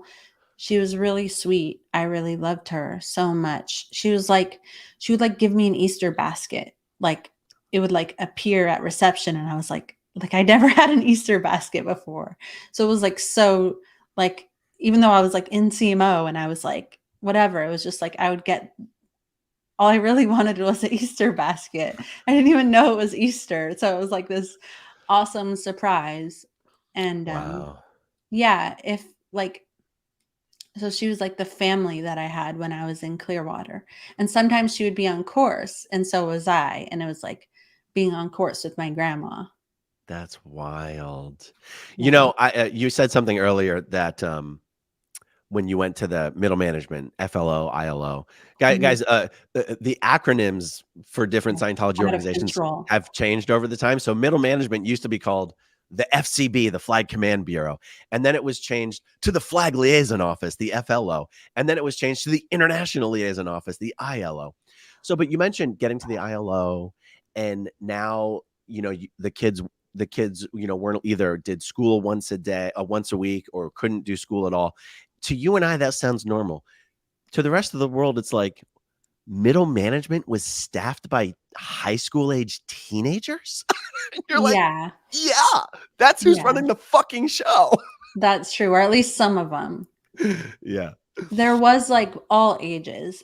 I would say if there's something that I sometimes miss about there is that like it was like normal to be friends with like young people and really old people, like just having that Yeah. variety of people. Would you agree? I'm telling you, this is how I feel. I'm wondering if you agree. As a teenager, 13, 14, 15 specifically, because those are the ages I was training a flag. There was a real sense of liberation and freedom to be treated as an equal to all the adults. I don't know. Did you feel that way? Well, I had never had it any other way. So like at the ranch, we were like there was the head of the cadet org. They were like, we called them sir and mister. And like if I was the head of a division, I was called Mr. Miscavige as well. And I always had a job and would do the deck work. And so I was never ever not treated like an adult. But when I talked to my mom, who like went to a regular school, and then her family joined the Sea Org when she was 15. She said that one of her things that she really liked about it was that she was like not treated like a dumb little kid, that she was like given a job and given value. And I can totally see how that would be attractive. Like, I think my daughter right now, she's like, no, I don't want to take out the trash. I want a real job. She's like, I want money. And she's only 11. So I think that there is some value in that appeals to people. Wow, that's another incredible example of different childhood experiences in Scientology. If all you've ever known is being treated like an adult, and therefore it doesn't necessarily feel good. And yet my experience of being in public school until the 6th grade, we did homeschool for the 7th grade, where like being treated not only as an adult, but also with respect, because like as a staff member, it's not like all of a sudden you were treated like a piece of shit. Like, like you hear the horror stories, like actually treated with respect. And also, as you would know, as a child on full-time training, you're treated like you're so fucking valuable. No, it's different. You have stories of kids being put to work on the e-meter assembly line. And you're like, that's just a perfect example of two completely different childhood Scientology experiences. Something I found valuable wasn't even on your radar because it had always been that way for you. Yeah, but you are right that like when we got to work at the base and make e-meters, that did make me feel important. Like, because before you did like that. I did. Well, we were inside in an air-conditioned space where we usually were working outside and like raking gravel or planting trees or doing something. So it was like much easier without question. And we were like sitting down while our work involved sitting down, which was also crazy. And then we were like with adults listening to music, and like on the assembly line, we had to do things that were complicated, but they're no big deal to us. They weren't too complicated for us at all. And then like every time an e-meter went through the production line, it was like a bell rang and we're like trying to meet this target and everyone cheered. And so, yeah. Wow. Were you guys like using soldering irons and shit? Yeah, we would like make the circuit board. So that's where I started. Like we would like make the circuit boards, and then there were people that were in assembly who put all the pieces in. Then there was like a calibration department, people who did all these little tests on it, hooked it up to different machines. And then there was the sealing department. And then actually way before that, there's the plastics department. And then it would go to QC. So I like actually worked in all of those. And then at the end I was in QC. And then there was even like preps, like packaging them and like putting them in boxes. Wow. Yeah. Kids are making these machines that Scientology is selling for $5,000 a piece. It's absolutely fucking incredible. Yeah, I even remember like gluing on the little like quantum thing. Like there was a gold plate in the back and this like plastic thing that went on it, and it was like difficult to like not get a bunch of glue inside there so that it like looked like and so like even just putting that on at the end. Okay, you talking about the e-meters and the Mark Super 7 quantums and the golden age of tech just reminds me of, what was the name of the young little girl who was in the golden age of tech event video? Lauren Hollender. Yeah. Was she a cadet with you? Yeah, she was. She came to the ranch much later than me, but yeah, she was a cadet. I have always wanted to find that event video, never been able to find it because it's you couldn't have a better piece of evidence for how children are expected or valued to do auditor training with adults, where literally the video that Scientology produced for the new auditor training system featured like an 11-year-old girl. Right. Yeah. Okay. When you left the Sea Org, was it difficult to have a relationship with your parents?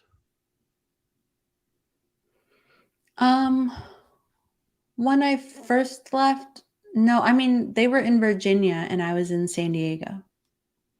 So I think there was a few years like with my parents, you know, where it was like just like we were able to speak openly to each other about all the things that went down. And that was really nice. And then after several years of being in San Diego and it being really difficult with Dallas's family, and after our son was born, we moved to Virginia, and that was a bit difficult. Like it was a bit like, I don't know how to explain it. Yeah, I mean, just the family. There was really good times and there was difficult times. But in the end, I think I didn't realize it, but I was just surrounded by people who had been involved in Scientology, that I was like not a I was not a believer.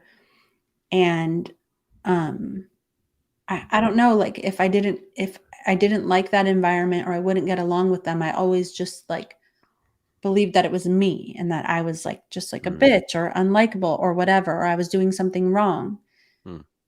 But like I don't know why I would be so stupid not to realize that it's actually all these people were involved in this thing. Yeah. And we just see things very differently. Did you ever have to deal with your parents still trying to push Scientology shit on you? Like, were they independent Scientologists? No, they weren't ever that, but people who are like them, I think there's certain things that they think that they don't even realize that are necessarily from that, like a way of thinking. And even if it's not like Scientology directly, it's things that you have to believe in order to make what happened okay. Right. Did you guys, as Miscaviges, was there some, I don't know if I'm using the right words here, but some type of self-awareness where it's like, where it was extra weird that, so at this point, it's you, it's your dad, it's your mom, it's your grandpa, Ronnie Sr., your grandfather. Was it like, hey, are we all going to acknowledge the fact that we're all Miscaviges and we're out of Scientology? Like, it makes it extra fucked up. Like any other group family leaving Scientology could be like, we're former Scientologists, but they can't go, we left the church and our family member runs the damn thing. Like, I don't even know how to frame this as a question, but do you kind of understand what I'm asking? Yeah, I totally understand what you mean. Yeah, I mean, so like by the time my grandpa came out, I was not living in Virginia anymore. We had moved back to San Diego. So not really. I mean, I guess there was my mom and my dad, me and Justin and Sterling. But I mean, I guess we didn't really need that reassurance because we already knew that it was fucked up there. Like we were already like, none of us needed to be sold on that, really. Some people leaving Scientology struggle with whether what's wrong with Scientology is because of L. Ron Hubbard or because of David Miscavige. Right. A lot of people do. But did you guys as Miscaviges struggle with that less or more than your average bear? Were you like, no, it's definitely because of fucking Dave? Or were you like, well, Dave's bad, but it's really LRH? Yeah, I don't know. I don't know. That's a good question. I actually think we might think different things about it. Like, I think that it's all of it. Like, it's not only Dave and it's not only it's just they're all fucked up. The whole thing is fucked up. I don't think that it was like okay when it was just LRH and then now it's just only bad because of Dave. That's ridiculous, you know. Well, sorry for people who think that. Everyone's point of view is important. No reason to apologize, but Yeah. okay. I Because think Jenna, it is pretty crazy, right? Mhm. That there's only one Hubbard left in all of Scientology, and every other Hubbard has left, and there's only one Miscavige left in all of Scientology, and everyone else has left. And it's incredible that Scientologists as a body don't seem to go, what the fuck is up with that? That's true, but I don't know if they know. I don't know what they know because like when my parents had left, I was required to keep it a secret. I was not allowed to tell anybody. It was like this big secret. Like even when I was together with Dallas, he was always like, "Well, ask your parents if we can get married." And I was like I like couldn't tell him I would and like I told my other friend You couldn't even tell your husband they'd left? No, I did tell him and got in trouble, but I couldn't tell anybody. It was like this big secret that I was always keeping from everybody. So they didn't want that knowledge out there. Like, in fact, when I called Benjamin that one time that I'm referring to, like when Mike had left, I had said, just so you know, the reason why I left Florida was because my parents had left. And he was like, oh, I thought it was because you did something like whatever. So nobody knew that that was why. And when I was getting declared or getting a ComEv, Dallas's dad wanted us to go get a ComEv. It was like, I did not want to go get a ComEv. It was like, anyways. So I went there and what was I even talking about? I got so annoyed by that. That fucking ComEv, that dick. I know. You weren't really allowed to tell people that your parents had left. You called Oh, Ben. yeah. Ben didn't know. Right. Okay. When mine and Dallas's ComEv came out, like they just like sent it, like they just addressed it to a few people in PAC or like whatever. And I was like, no, I want this to go to everybody. I want everybody to see it. And there's even some communication in those documents that we were talking about earlier that came out that is me being like, no, I want you to send this to everybody. And they're like, we don't know why she wants this. Maybe she's trying to get some kind of special treatment or something. But I wanted everybody to see because I know a lot of people in Scientology. I was at several different bases and I like had a lot of people that I was friends with or that I remember. I wanted to plant that seed of doubt in their mind. I wanted them to see that Jenna Miscavige, who they knew, maybe they're not saying like everyone loved me. I'm just saying who they knew. I wanted them all to know that somebody in this family was getting declared. I even said I wanted them to put Miscavige on the ComEv because I wanted people to see, because that's the type of thing that I would think that would plant a little seed of doubt in people's minds. But I think they just like issued it locally, probably didn't issue it to anybody. So Probably put Jenna Hill on it, right? they did. Yeah. They knew Yeah, what but they were there's this doing. whole communication where I'm like, I want you to put Jenna Miscavige, that's my legal name, and I want you to issue it to everybody. And they're like, should we do this? Why is she saying this? They're like, this is some kind of Jedi mind trick. What is going on here? Exactly. Wow. Does your, I mean, are you close with your parents? I've never asked you. I speak with my parents and I'm close with them, but I wouldn't say that it's like, I don't know, it's not like how I am with my kids, Yeah. you know, but we have a good relationship and like we talk to each other, I guess. So. Do they have a problem with you speaking out? No, they don't really. Yeah, I think that I think that sometimes they see things differently than me. I mean, mostly my dad sees things the same as me. I think sometimes my mom had a little bit of a different experience than me growing up, where it wasn't, but she acknowledges that it wasn't as bad for her when she was younger. Was she Like raised in growing up on the Scientology? Was she raised in Scientology? Your mom? Yeah, I think I don't know what at I think that her parents became Scientologists, public Scientologists, like they read Dianetics. This might be wrong, but around when she was 10 and then around when she was 15, they all joined the Sea Org. And on that point, it was like a boat that was not the Apollo, it was like some other boat name. Mm. And then they wound up all leaving and she wanted to stay, kind of like what had happened with me. And so when that time came around when I wanted to stay, she said that she felt like, and I believe that she was right, that if they tried to make me go with them, that it wouldn't have ended up very good. I do think that she was right on that, even though that's controversial. But so she had had that experience before, and she stayed when all of her family had left. Amazing. Now, it's funny whenever I hear stories of how old Dave was when he got into Scientology. It's funny. I never hear the stories always center around Dave. It never centers around Ronnie, your dad. So, Mhm. so your dad must have been like, I don't know, 15, 16, 17 or something by the when his folks got into Scientology, right? Like how many years older is your dad than Dave? Well, I think Dave was born in 60 and my dad is born in 57, so I think 3 years. Oh, that's it. Okay. Yeah. I see. And so okay, so your dad might have been like 15 or something. Yeah, right. Yeah. He was in high school. Does he ever tell you crazy stories, or is that not necessary because you already know all the crazy fucking stories? He does tell me crazy stories, and he has, but he's told me I hear so many crazy stories all the time that my mind is like, shh, everything's just crazy.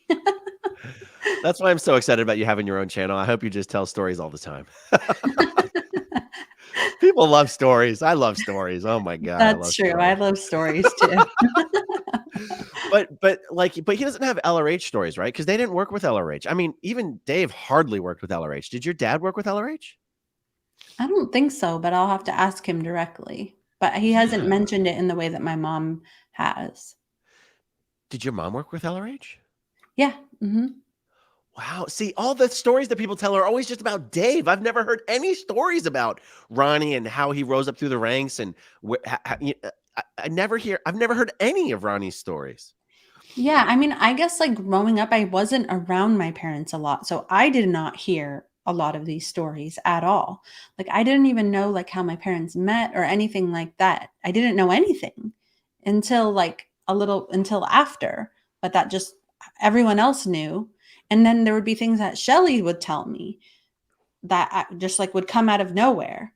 So yeah, I don't know everything. Yeah, Wow. but I'll have to ask. What year was it that you routed out with Dallas? At the end of 2005. That was after Shelly was taken off post.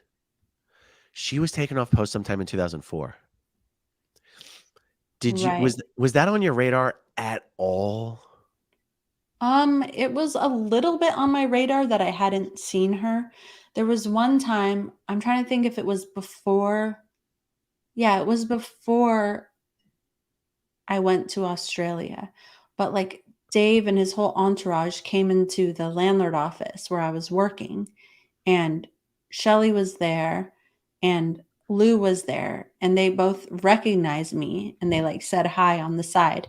And Dave came right up to me and he was like, "Do you know where the landlord dude was? Whatever, some dude." And I was like, "Yeah, he's right over there, sir." And then I don't think that he recognized me.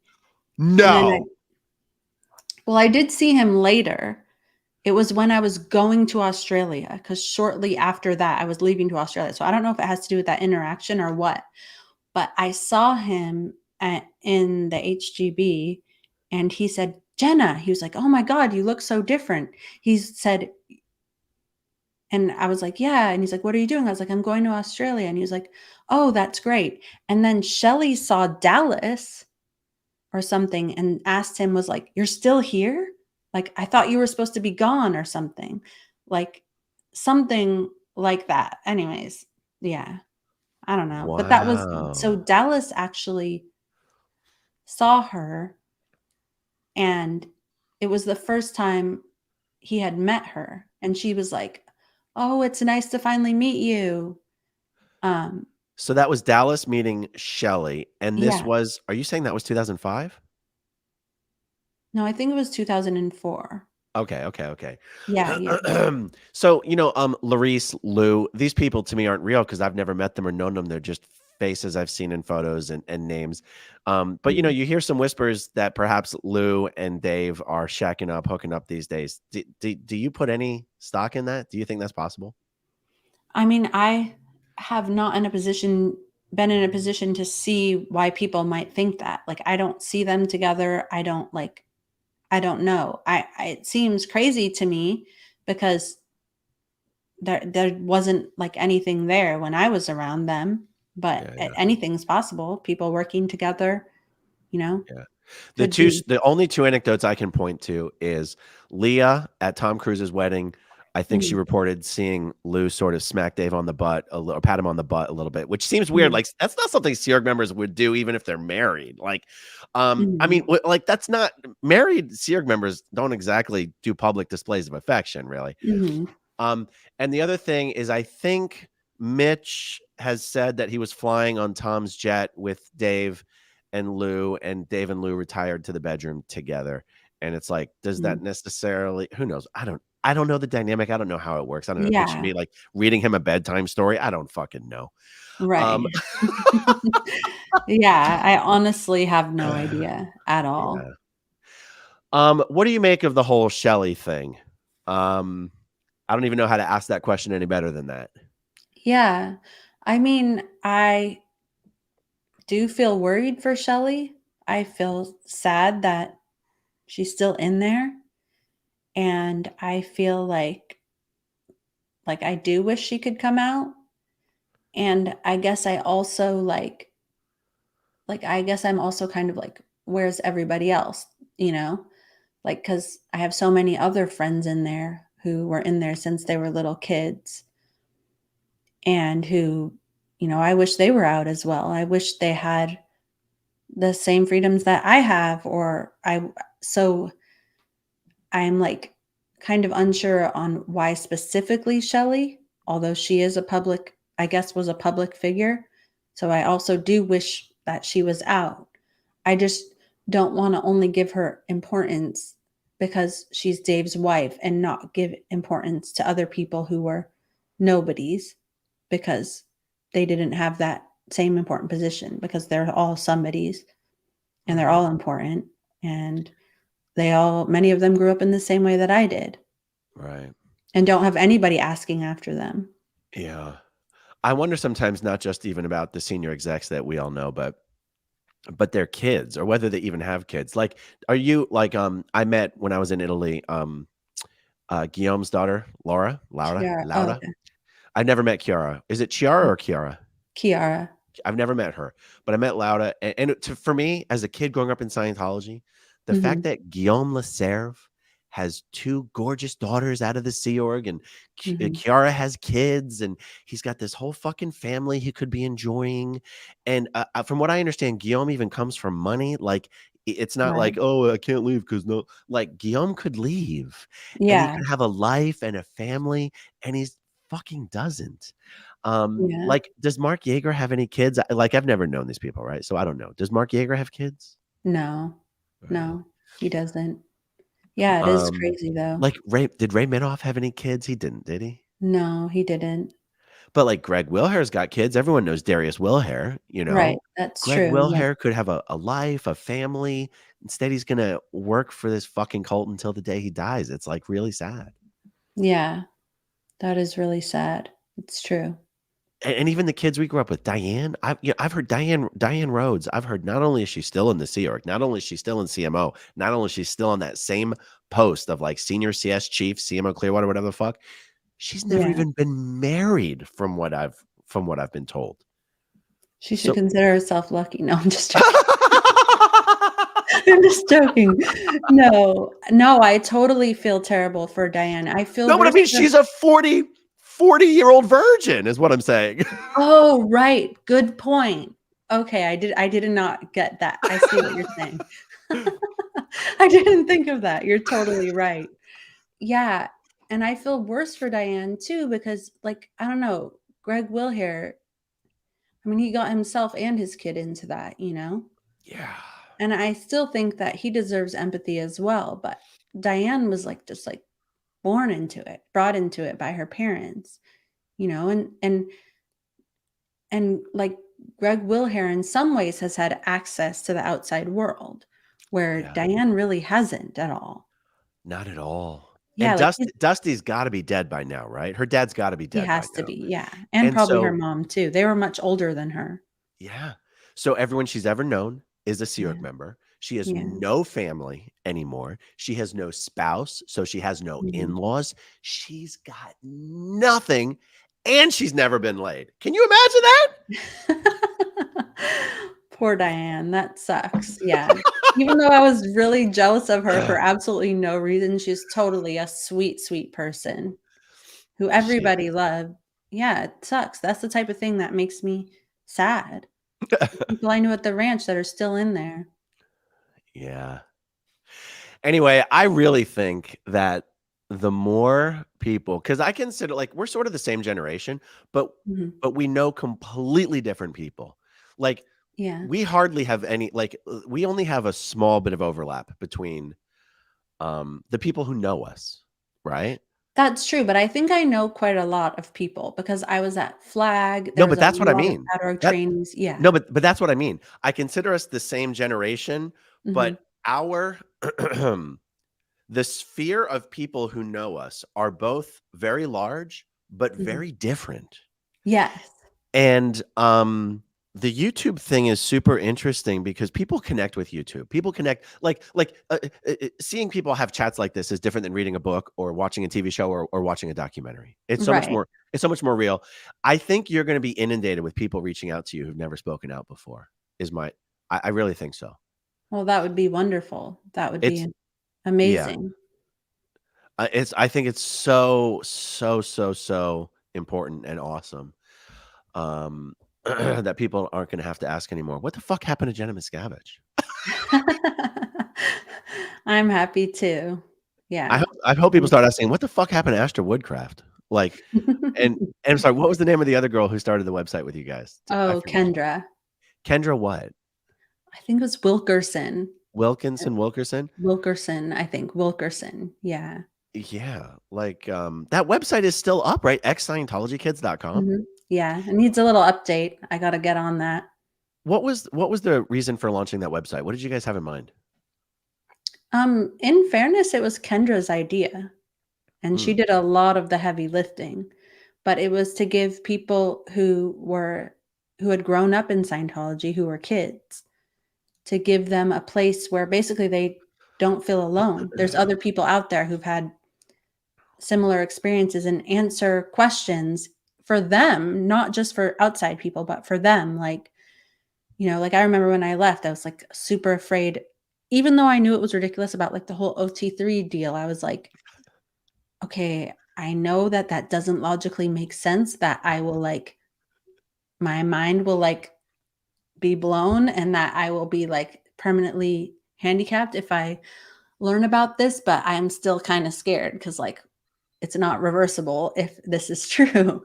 And so I think like, a lot of those questions are answered in a very gentle, relatable way. And people could just talk about stuff in the forums, and it just gave people a place to like feel like they weren't alone. They weren't Yeah. crazy. I think that's what's so important when people leave is Yeah. they have not been validated for how they have felt about this their entire life. They've had to push down their feelings, confess them as overts. They've been told that if they natter, that it's because they've done bad things. So it was just like a safe place for people to finally be validated. People who are probably still have like their mom in telling them that they're doing something horrible. Just a place where there was other people like them, where they wouldn't feel totally fucked over and alone in this world. And yeah. That's awesome. Well, I hope YouTube becomes like the next chapter of that effort. Mm-hmm. You know, it used to be that all the communication or the chit chat amongst former Scientologists was always in writing on these forums, these blogs, these, Mm-hmm. groups and everything. And Mm-hmm. now people can just chat. Yeah. And talk about it themselves without Yes. any gatekeepers, you know? Yes. Yes. I Yes. agree. I love that you're empowering people to do that. I think it's so important I think it's and so so fucking smart. important. It's hard to even emphasize how truly important it is that you don't have to go to someone else. Do you want to tell my story? It's like, Right. oh, what about Tom Cruise and David? Exactly. They only tell like the least important part of it. And then you were like, why did I take so much time talking to that person? And then it just becomes this stupid thing about Tom Cruise. Yeah, And then other people who are waiting to see it are like disappointed because they're hoping that it gives them some relief or makes them feel some sort of recognition for what they've been through, but it's just made to be, I don't know, like to get clicks or something. So I think that it's really good that you're pushing this, and I want to contribute to that in some way. Like I feel a lot of empathy for people who have left, who don't have a family, who are still struggling with, how they have been taught to treat themselves and how they have been treated their whole lives. That stuff doesn't just go away, you know? So yeah, I hope that I want to help with that in some way and empower those people who are like me. I have so much empathy for them, and I just want them to feel heard and important and included. And I'm not sure exactly how I'm going to do that yet, but that's the direction I want to move in. that's awesome. That's awesome. Well, I really do think you're gonna, see a whole bunch of people coming out of coming out of the woodwork. I don't even mean that like dismissively or derogatorily, but people Yeah. who are like, it's also one of the reasons I've wanted to try to get people to understand that doing a YouTube channel is it might seem intimidating. It might seem like people always go, what could I possibly have to offer to the conversation? And I go, what the fuck are you talking about? Your experience. Look at me. I was Yeah. never an int. I was never, I like everyone just has their own experience. And Absolutely. Yeah. And everybody's story is important, and being at Int does not make your story more important. The breadth of experiences from all over the world paints a picture of the whole thing that was going on, and everybody's story is important. yeah. Hey, I think people are probably going to wonder. I get this question all the time. How much of the bridge did you do? Oh, okay. I was a class 4 auditor, but I started my internship, but I never finished it. And Same. then I like did up to grade. I didn't finish grade 2. So you did great. This is the reason for everything. I got up to grade 2, but didn't finish it You're or didn't unflat. start it. You're mid grade too. That's the why. It's so funny. So you spent your entire life into Scientology. How old were you when you ratted out? 22. 22, and you never finished grade 2. I only finished the Purif. Oh, really? Oh, that's hilarious. But you were trained. I know you were. I know, but like I have never even done the objectives. Oh my goodness. Dang. I did the Purif like 3 times. What? I didn't even do the Yeah. Purif until I was like 22, and I just did it Oh, once. How the fuck oh. did you have to do the Purif 3 times? Okay, I did it once when I was 9 because it was like way better than all the work that I would have to do. And so I did it, but it was like so hot. I was like, the sauna was like 160 degrees. I got bloody noses every day. And then I like hid my vitamins in a shed, like where no one could find them because I couldn't take all those vitamins. So whatever, when that was done, then the next time I did the Purif, I was at Flag, And it was because my brother Justin was on the RPF at Flag. And I had heard that he was on the PRF and I had no way of talking to him. So I like concocted this whole plan to say that I never really like had the end phenomena of the PRF. And because I never took my vitamins, which was true. And I said I had bloody noses so I could get onto the PRF. So I did the PRF again there, then never saw him. It was like all for nothing. They did the people on the RPF did the PRF at night, apparently. So I had to do the PRF again for no reason. Even though, to be honest, like for me, the PRF was kind of fun because you could like read a book, even though I was dying. It was too hot, but yeah. And then I did it again later at FLO. And I don't know why that was. Wow. Okay, so how many siblings do you have, regardless of whether they're quarter, half, or full? So there's Sterling Tompkins. Mm-hmm. Just so, how many siblings do you have? I just have 2. And those people are? Sterling and Justin. Okay, so Nathan is not blood related to you. Right. Yeah, he has a different mom and dad. Okay. But he's their half brother as well. Right. Do you know, for as long as I have known Sterling, I haven't even really fully understood that Justin exists. Like, Oh. And I always think of Nathan as being Sterling's fraternal twin. Because I've never met or seen or spoken to Justin. I have to be reminded that he exists. Yeah. And it's so weird because they're twins. Like, yeah. Are you disgusted that these twins were ever separated? Because I'm thoroughly disgusted. I am. I mean, yeah. And not only that, but they were like one twin was taken with one parental group and the other one was taken with another. So neither twin had access to their mother or their father. Like, that shit ain't right. I don't care whose choice it was or whatever. You can't just, and yes, they were together at first, but actually for many years, Justin lived in New Hampshire with my mom and dad and did not see Sterling, who was in LA. So when we moved back to LA, I remember meeting Sterling. It was like, we're meeting Sterling. He's your brother. And I was like, huh? I was like, Sterling, my brother? Like, so yeah, not only that they were separated, but they were both separated from their other parent. It's crazy. It's Yeah, crazy. it is crazy. I feel like one of the most destructive things Scientology does to its members, to society, is the destruction of the family unit. I mean, you can probably make a pretty long list of destructive shit that Scientology does, but the way they just discard and destroy and minimize family is so antithetical to what traditional religion is usually all about. Usually religion is about, I don't want to overstate it, but it seems to me that usually religious folks value family. Yeah, like they can get them all in together. Yeah. And we're not, and I'm not, this is totally separate from what happens when members of families leave religions. I understand that every religious group can be terrible to people that leave. Right. Scientology is the only so-called religious group that I can think of that is minimizing and destructive of the family unit when everyone is a member. Right. Yeah. That's what's hard to process. Yeah. Yeah. Yeah, that's true. Do you know what I mean? Yes, very true. Yeah. Yeah. All right. Well, how'd you enjoy this first YouTube chat? It was good. It went awesome. It was easy.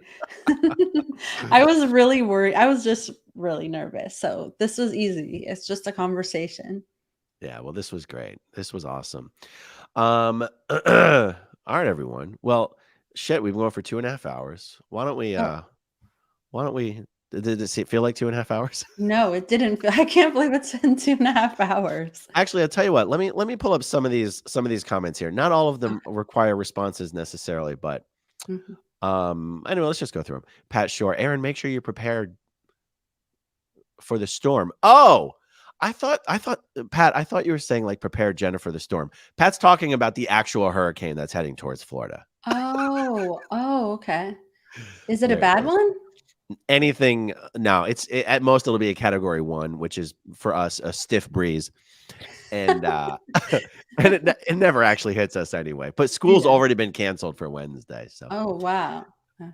let's see. Lisa Marchbanks, welcome. Jenna, we're so glad to have you join the SPTV family. Sending you lots of love and looking forward to all your coming content. Thank you. That's sweet. Arnie Van Halen, Jenna, your book is definitely in my top 3. Yours, Mike's, and Mark's. Much love from Sweden. Oh, thank you. That's so sweet. Dave Owens, this interview and Reese's calls, the recorded phone calls, really highlight the massive human damage this cult causes. I'm glad Jenna and Reese are now finding peace. SPTV forever. I'm curious. Do you hesitate to call Scientology a cult? Like, do you try to use nice words to be nice to Scientologists, or are you like, fuck that, I don't care?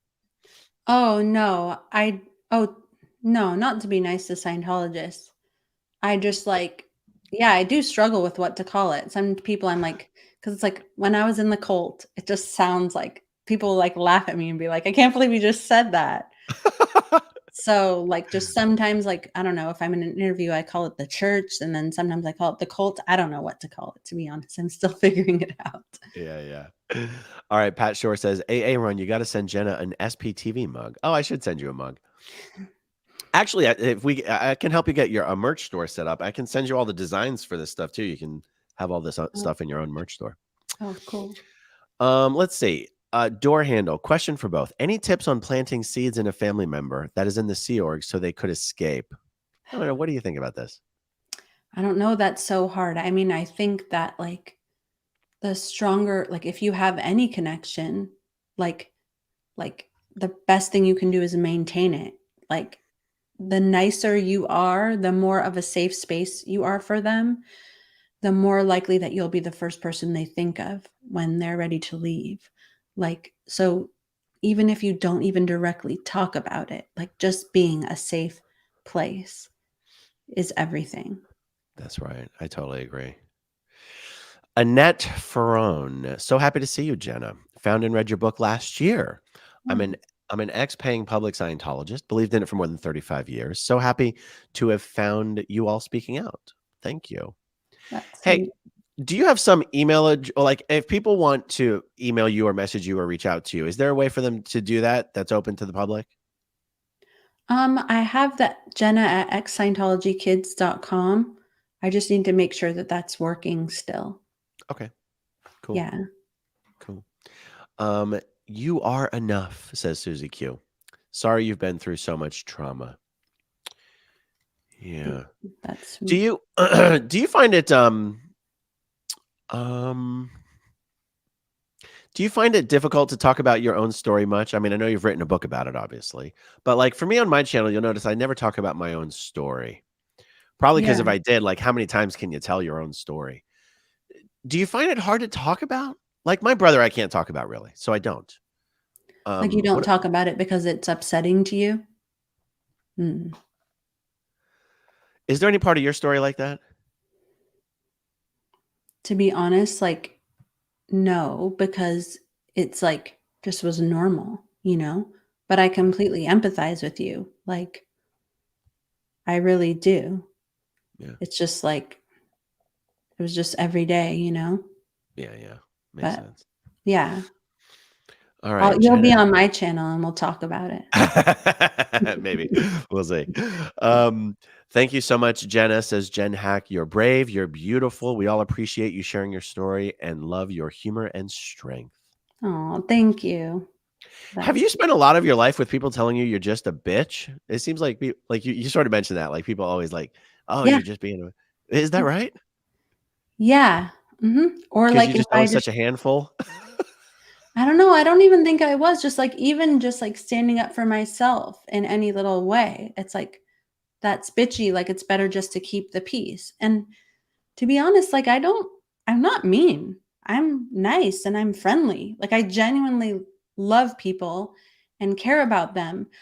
But also, like, I have not been lately, but I have always been in the Sea Org somebody who's like, that's not okay. Like, I will not, that you can't treat me like that. But it's never been in like, you're a piece of shit, you deserve to die. Like, it's not like that. It's like, Right. no, these are my boundaries. So, but yeah, I think being told there that I was a bitch all the time, I was trouble, I was like, whatever, but they're benefiting from telling me that.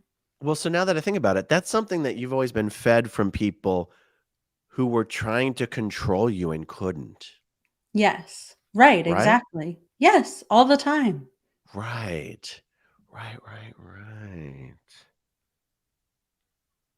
Incredible. Did you ever have juniors in the Sea Org?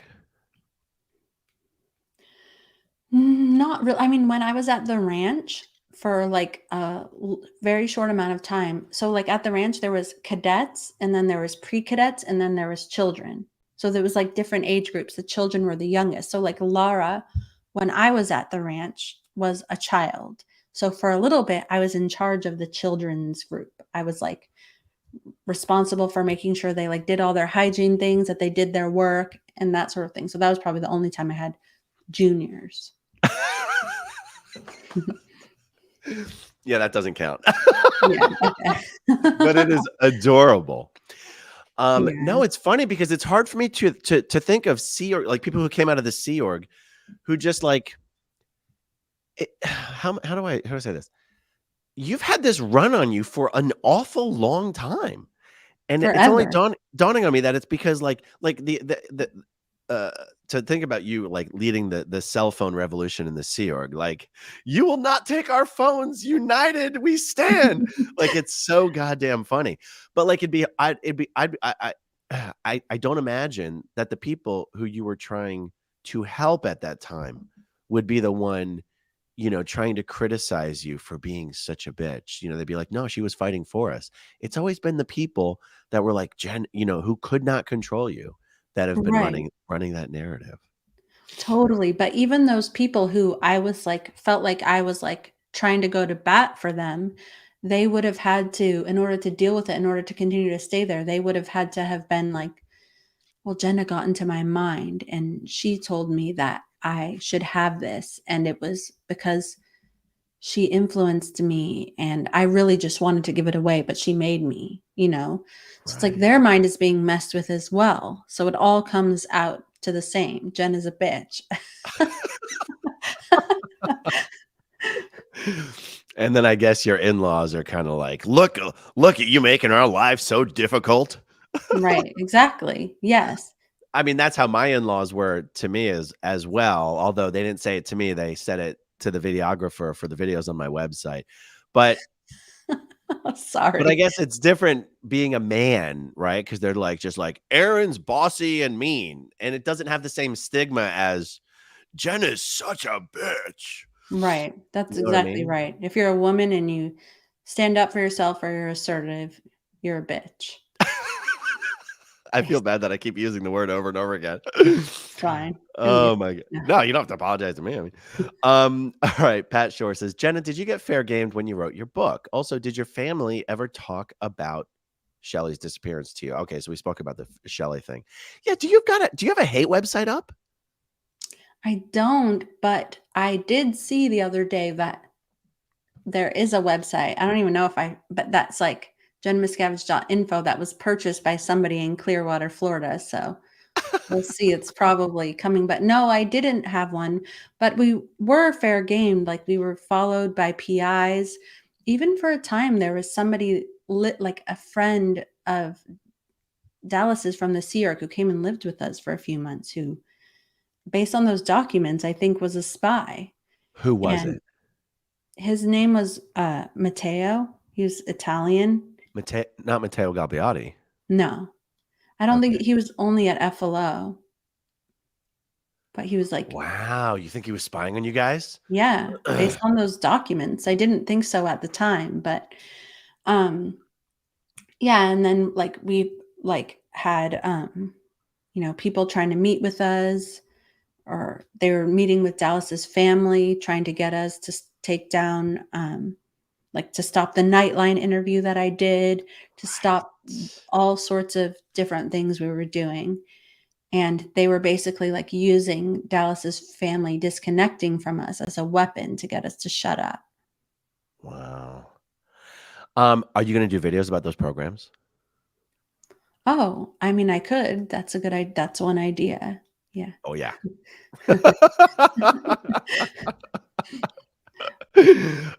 Mark Headley, the cracker licker himself. Jenna, you did amazing. You will kill it on YouTube. Oh, thank you. Lydia von Stretchklaw.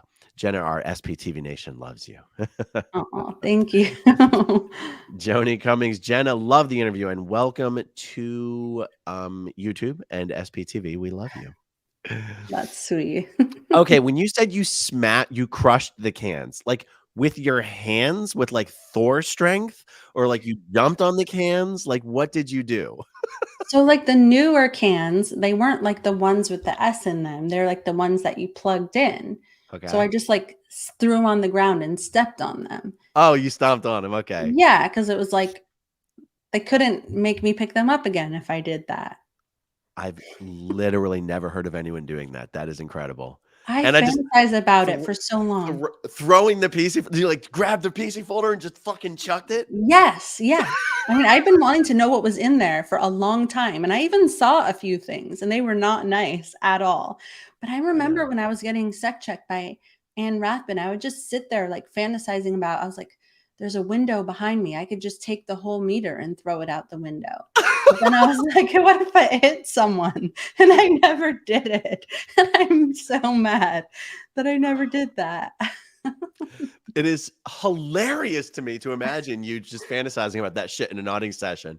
I've never had such thoughts. What if I chuck that fucking meter right outside the window? That's but I, you probably had like 20 times more sec checking than I've had as well though. And from an RTC rep, that would be so intimidating. I couldn't deal with that. In fairness to like everybody else, like the people, like I had grown up around these people who were senior executives who were equivalent to my mom, and I still saw my uncle as a god and very important person, but I knew that the rest of them, like I could see them get in trouble occasionally. I knew that they got in trouble like the rest of us. But I still respected them. I still was afraid of them. But by that point, I knew one thing for sure, it was that RTC cared less about the tech than anybody else in the whole of Scientology in this year. Like they would answer their phone when I was on session with them. Like they did not give a fuck at all. What? So yeah, like they literally, like nobody cared less about the tech than RTC. Nobody. That is incredible. Yeah, so I don't know. Maybe that's why I was like having those thoughts and other people weren't. It seems like this is a random thought, but do you think if Dave and Shelly had kids of their own, they would be different human beings than they are? I mean, I don't know. It's just a Mhm. random thing. Like it just Yeah, occurs to me, like they don't yeah. like for your father. The stories that you've told, your Mhm, father seems to have had a unique awareness and care mhm. for the child parent relationship and your experience. I mean, and I'm not trying to, gloss over anything, Yeah, but yeah. No he worries. seemed to be uniquely aware that there was something important about this relationship. Uh, Mhm. Whereas David Miscavige, by all accounts, doesn't even like kids. Right, but I will say that he was very nice to me as a kid. He would like come up to me, make jokes. He was very nice to me. I think he liked like having me around when I was a kid. And I remember he would come to the ranch, and they would like everyone would prepare. Like there's like this whole rumor that he would like walk into a room and feel the wall and he would know if it was white glove clean or not. So we were like had to white glove everything, and then they like wanted me to go up to him and be like, "Hi, sir, would you like some lemonade?" And I did that, and he was like, "You don't have to call me sir." He like saw right through all of this. He was like, "You don't have to call me sir." So I do think that he does like kids, or Hmm, he liked me. hmm, I think that he liked other kids, but I do think that what you said is very insightful. Like I think that seeing kids and liking them is different than having your own kids. And yeah. I absolutely do think that he would be a different person. I mean, you would have to be. if you had a kid of your own. I'm not saying he would be perfect, because there's plenty of examples of many Sea Org parents who suck. But I I think imagine that he would might be feel a different. special kinship with children since he's about the same size as them. That's, yeah, I guess so.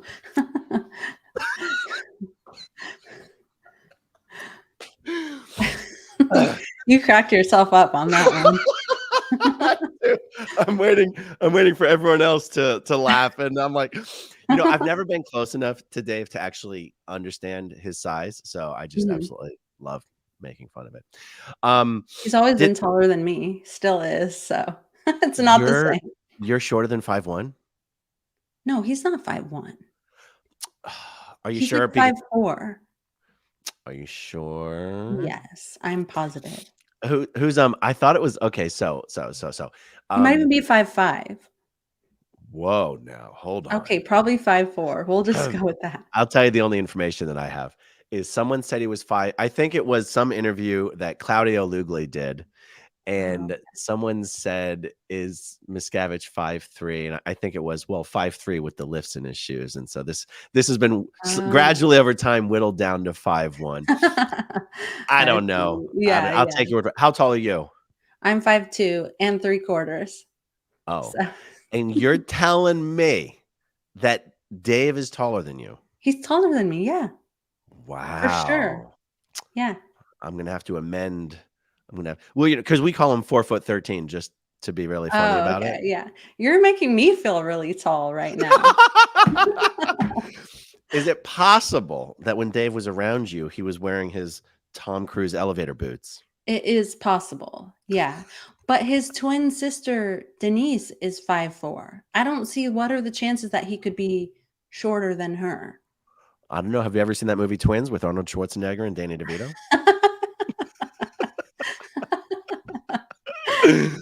All right, maybe he's not 5'1". God damn it. God damn it, Jenna. Sorry, everyone. Here's an interesting question. Kathleen says, "So nice to see you here, Jenna. Have you told your kids some of what you went through? Loved your book." I'll tell you, Jenna, our kids never even heard the word Scientology until the TV show came to film in our house. Did you Oh, ever talk to your kids about Scientology? yeah, I talked to them about it. Yeah. Yeah. Um, yeah, I also felt a little bit like I had to, Mm. because other people in the family still believe in it in a way. So, Uh, and also in many cases, they were like, when I went on my book tour in New York, they were with me. When we went to Poland, they were with me. So they were like there, and they were had questions and stuff. And it's impossible like not to talk about my past or to say anything about myself, like, because that's my whole upbringing. So if they're like, "Mommy, what did you do when you were in second grade?" I was like, "Well, there was no second grade." So yeah, they're very interested in it. And wow. um yeah. Wow. Wow. At this point, my oldest is in high school. Actually, my two oldest are both in high school. Hmm. Their friends love watching my videos. That's awesome. Yeah. Like, my oldest will sleep over her friend's house, and she's like, "Dad, we just watched your videos for, like, hours." I was like, "That's so I'm so touched." I'm like, "Do they Yeah. want any merch? I'll give them merch." Oh, that's cute. I mean, it's a part of society, cults, abusive relationships, people can get into work situations that are complicated. So it's good to be like educated about it. Even Yeah. situations where even like little family situations, it all has some of the same inner workings, the same like group think situations. Yeah. We still live in Clearwater, right? So my kids sometimes make friends with kids in school who are Mm. Scientologists, Oh, wow. and I gotta be like, "Oh," I gotta go, "Do they know who we are?" And they're Yeah, like, yeah. "I don't think so." They definitely don't. And I'm Otherwise, like they would not be allowed. "Are you going over to their house?" And they're like, "Yeah, yeah." I'm like, "You better be careful," like, because I don't want them to have their heart broken by a friend disconnecting from them because of who we are. Exactly, which has You know? happened. Yeah, I don't tell them like, "Ooh, Scientologists are evil and dangerous." It's like, "Yeah, no, but you have to understand what we're dealing with. It's a little different." And it's like, Right. "I This know, might Dad." happen. I guess that's not a big problem in San Diego since there's like 16 Scientologists in all of San Diego County, right? Yeah. Well, there was the San Diego org, but I know, but those orgs are so empty, it's a joke. yeah, totally. Yeah. No, Uh, definitely not a problem in their school at yeah. all. Barbara Mangano, 2 inspiring SPs. Thank you, Barbara. Jennifer Burke, Tassie Devil, welcome to SPTV Nation, Jenna. We never ends have got your back. Oh, Just thank you. just call it Scientology. Oh, okay. I don't know what that means. Oh, It oh, means, like, oh. when I was in the cult or when I was in Scientology. That's true. That's what I Yeah. say as well, actually. Yeah. Okay, that's good. Sometimes I don't wanna, like, announce that in a public space, though. I'm like, "When I was in Scientology." Oh, yeah, no, you never want someone to overhear that shit. You're like, "I'm not anymore, though." It is funny sometimes just to drop in a social setting. Oh, I wouldn't know anything about that. I grew up in a cult, and people are like, "What?" Mhm. Yes, exactly. It's more for comedy relief, really. Yeah. Jackson is in the chat. Hey. So you knew Jackson when you were in, right? Because he, Just, of like, course. out of the corner of my eye. I was Oh, young. Yeah. And I oh, left the ranch before, the other kids did, so they left 3 years later. So they would have maybe had a chance to get to know him more than right. I did. Yeah, but I know who he is, and I remember him. That makes And I remember sense. his wife. Oh yeah. Did you see my video where me and Jackson talked about Barrett Oliver and all that shit? Did you see that? I'm gonna have to send it No, to I you. wanna watch that, though. I Did remember. Did you He know was at Barrett the ranch. Oliver? Did you know Yeah. Barrett? He was at the ranch when I was there. He was, like, in the Campbell house. I don't know what they were doing to him, Oh, but that's because he was basically on he was in ethics trouble. He was on watch out there. yeah, yeah, for a long time. But did you know him as the never ending story kid? Yeah. You did? Well, that's what we all knew, like, he was, like, an actor, he was, like, famous or something. But had you seen the movie? Yeah, I saw the movie, yeah. I'm fascinated by the fact that the whole time I was in Scientology, I never knew that the fucking never ending story kid was a Sea Org member. I feel Oh, like I I've been knew that. robbed. I've been robbed. Like, I knew that, but I barely remember the movie because I think it was, like, over my head or something. I just remember that big, like, snuffleupagus thingy, that big, like the flying dragon, the disgusting flying dragon. yeah, it was terrifying. It was terrifying. Okay. I thought it Yeah. was supposed to be cute, but I was like, "Maybe I should watch it, though." Is it good? It's aged well. It's aged Okay. well. Okay. Okay, Mark has a hilarious merch idea. You have to have Can Crusher merch.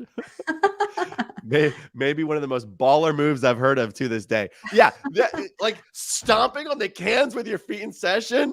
Like, this is not the session, bitch. It's so funny. That's so funny because before you know how before they start a session, they would always be like, "Is there any reason not to start the session?" And I would always be like, "Yeah, I don't want to."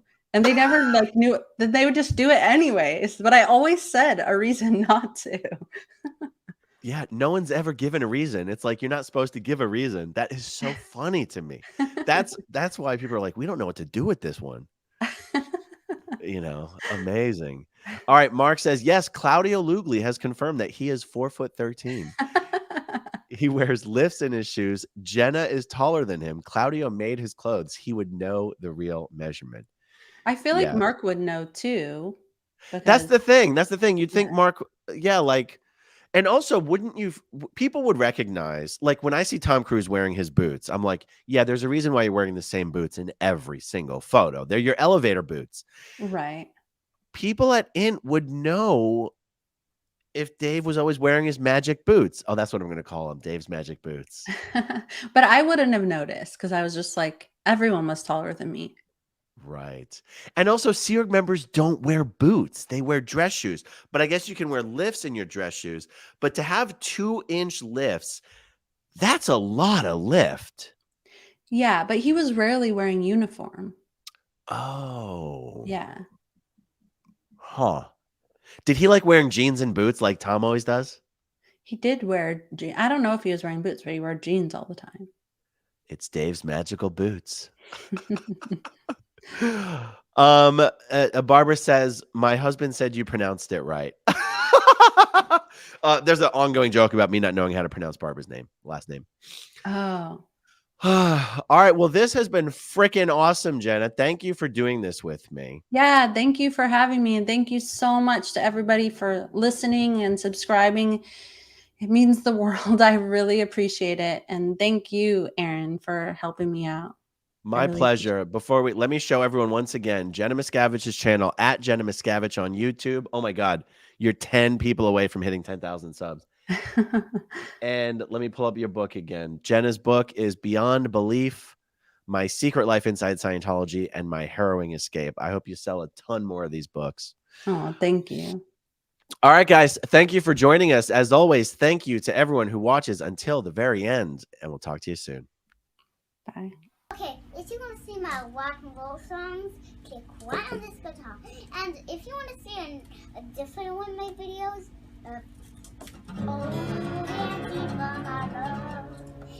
then you could click right inside here. If you have subscribed or not, subscribe.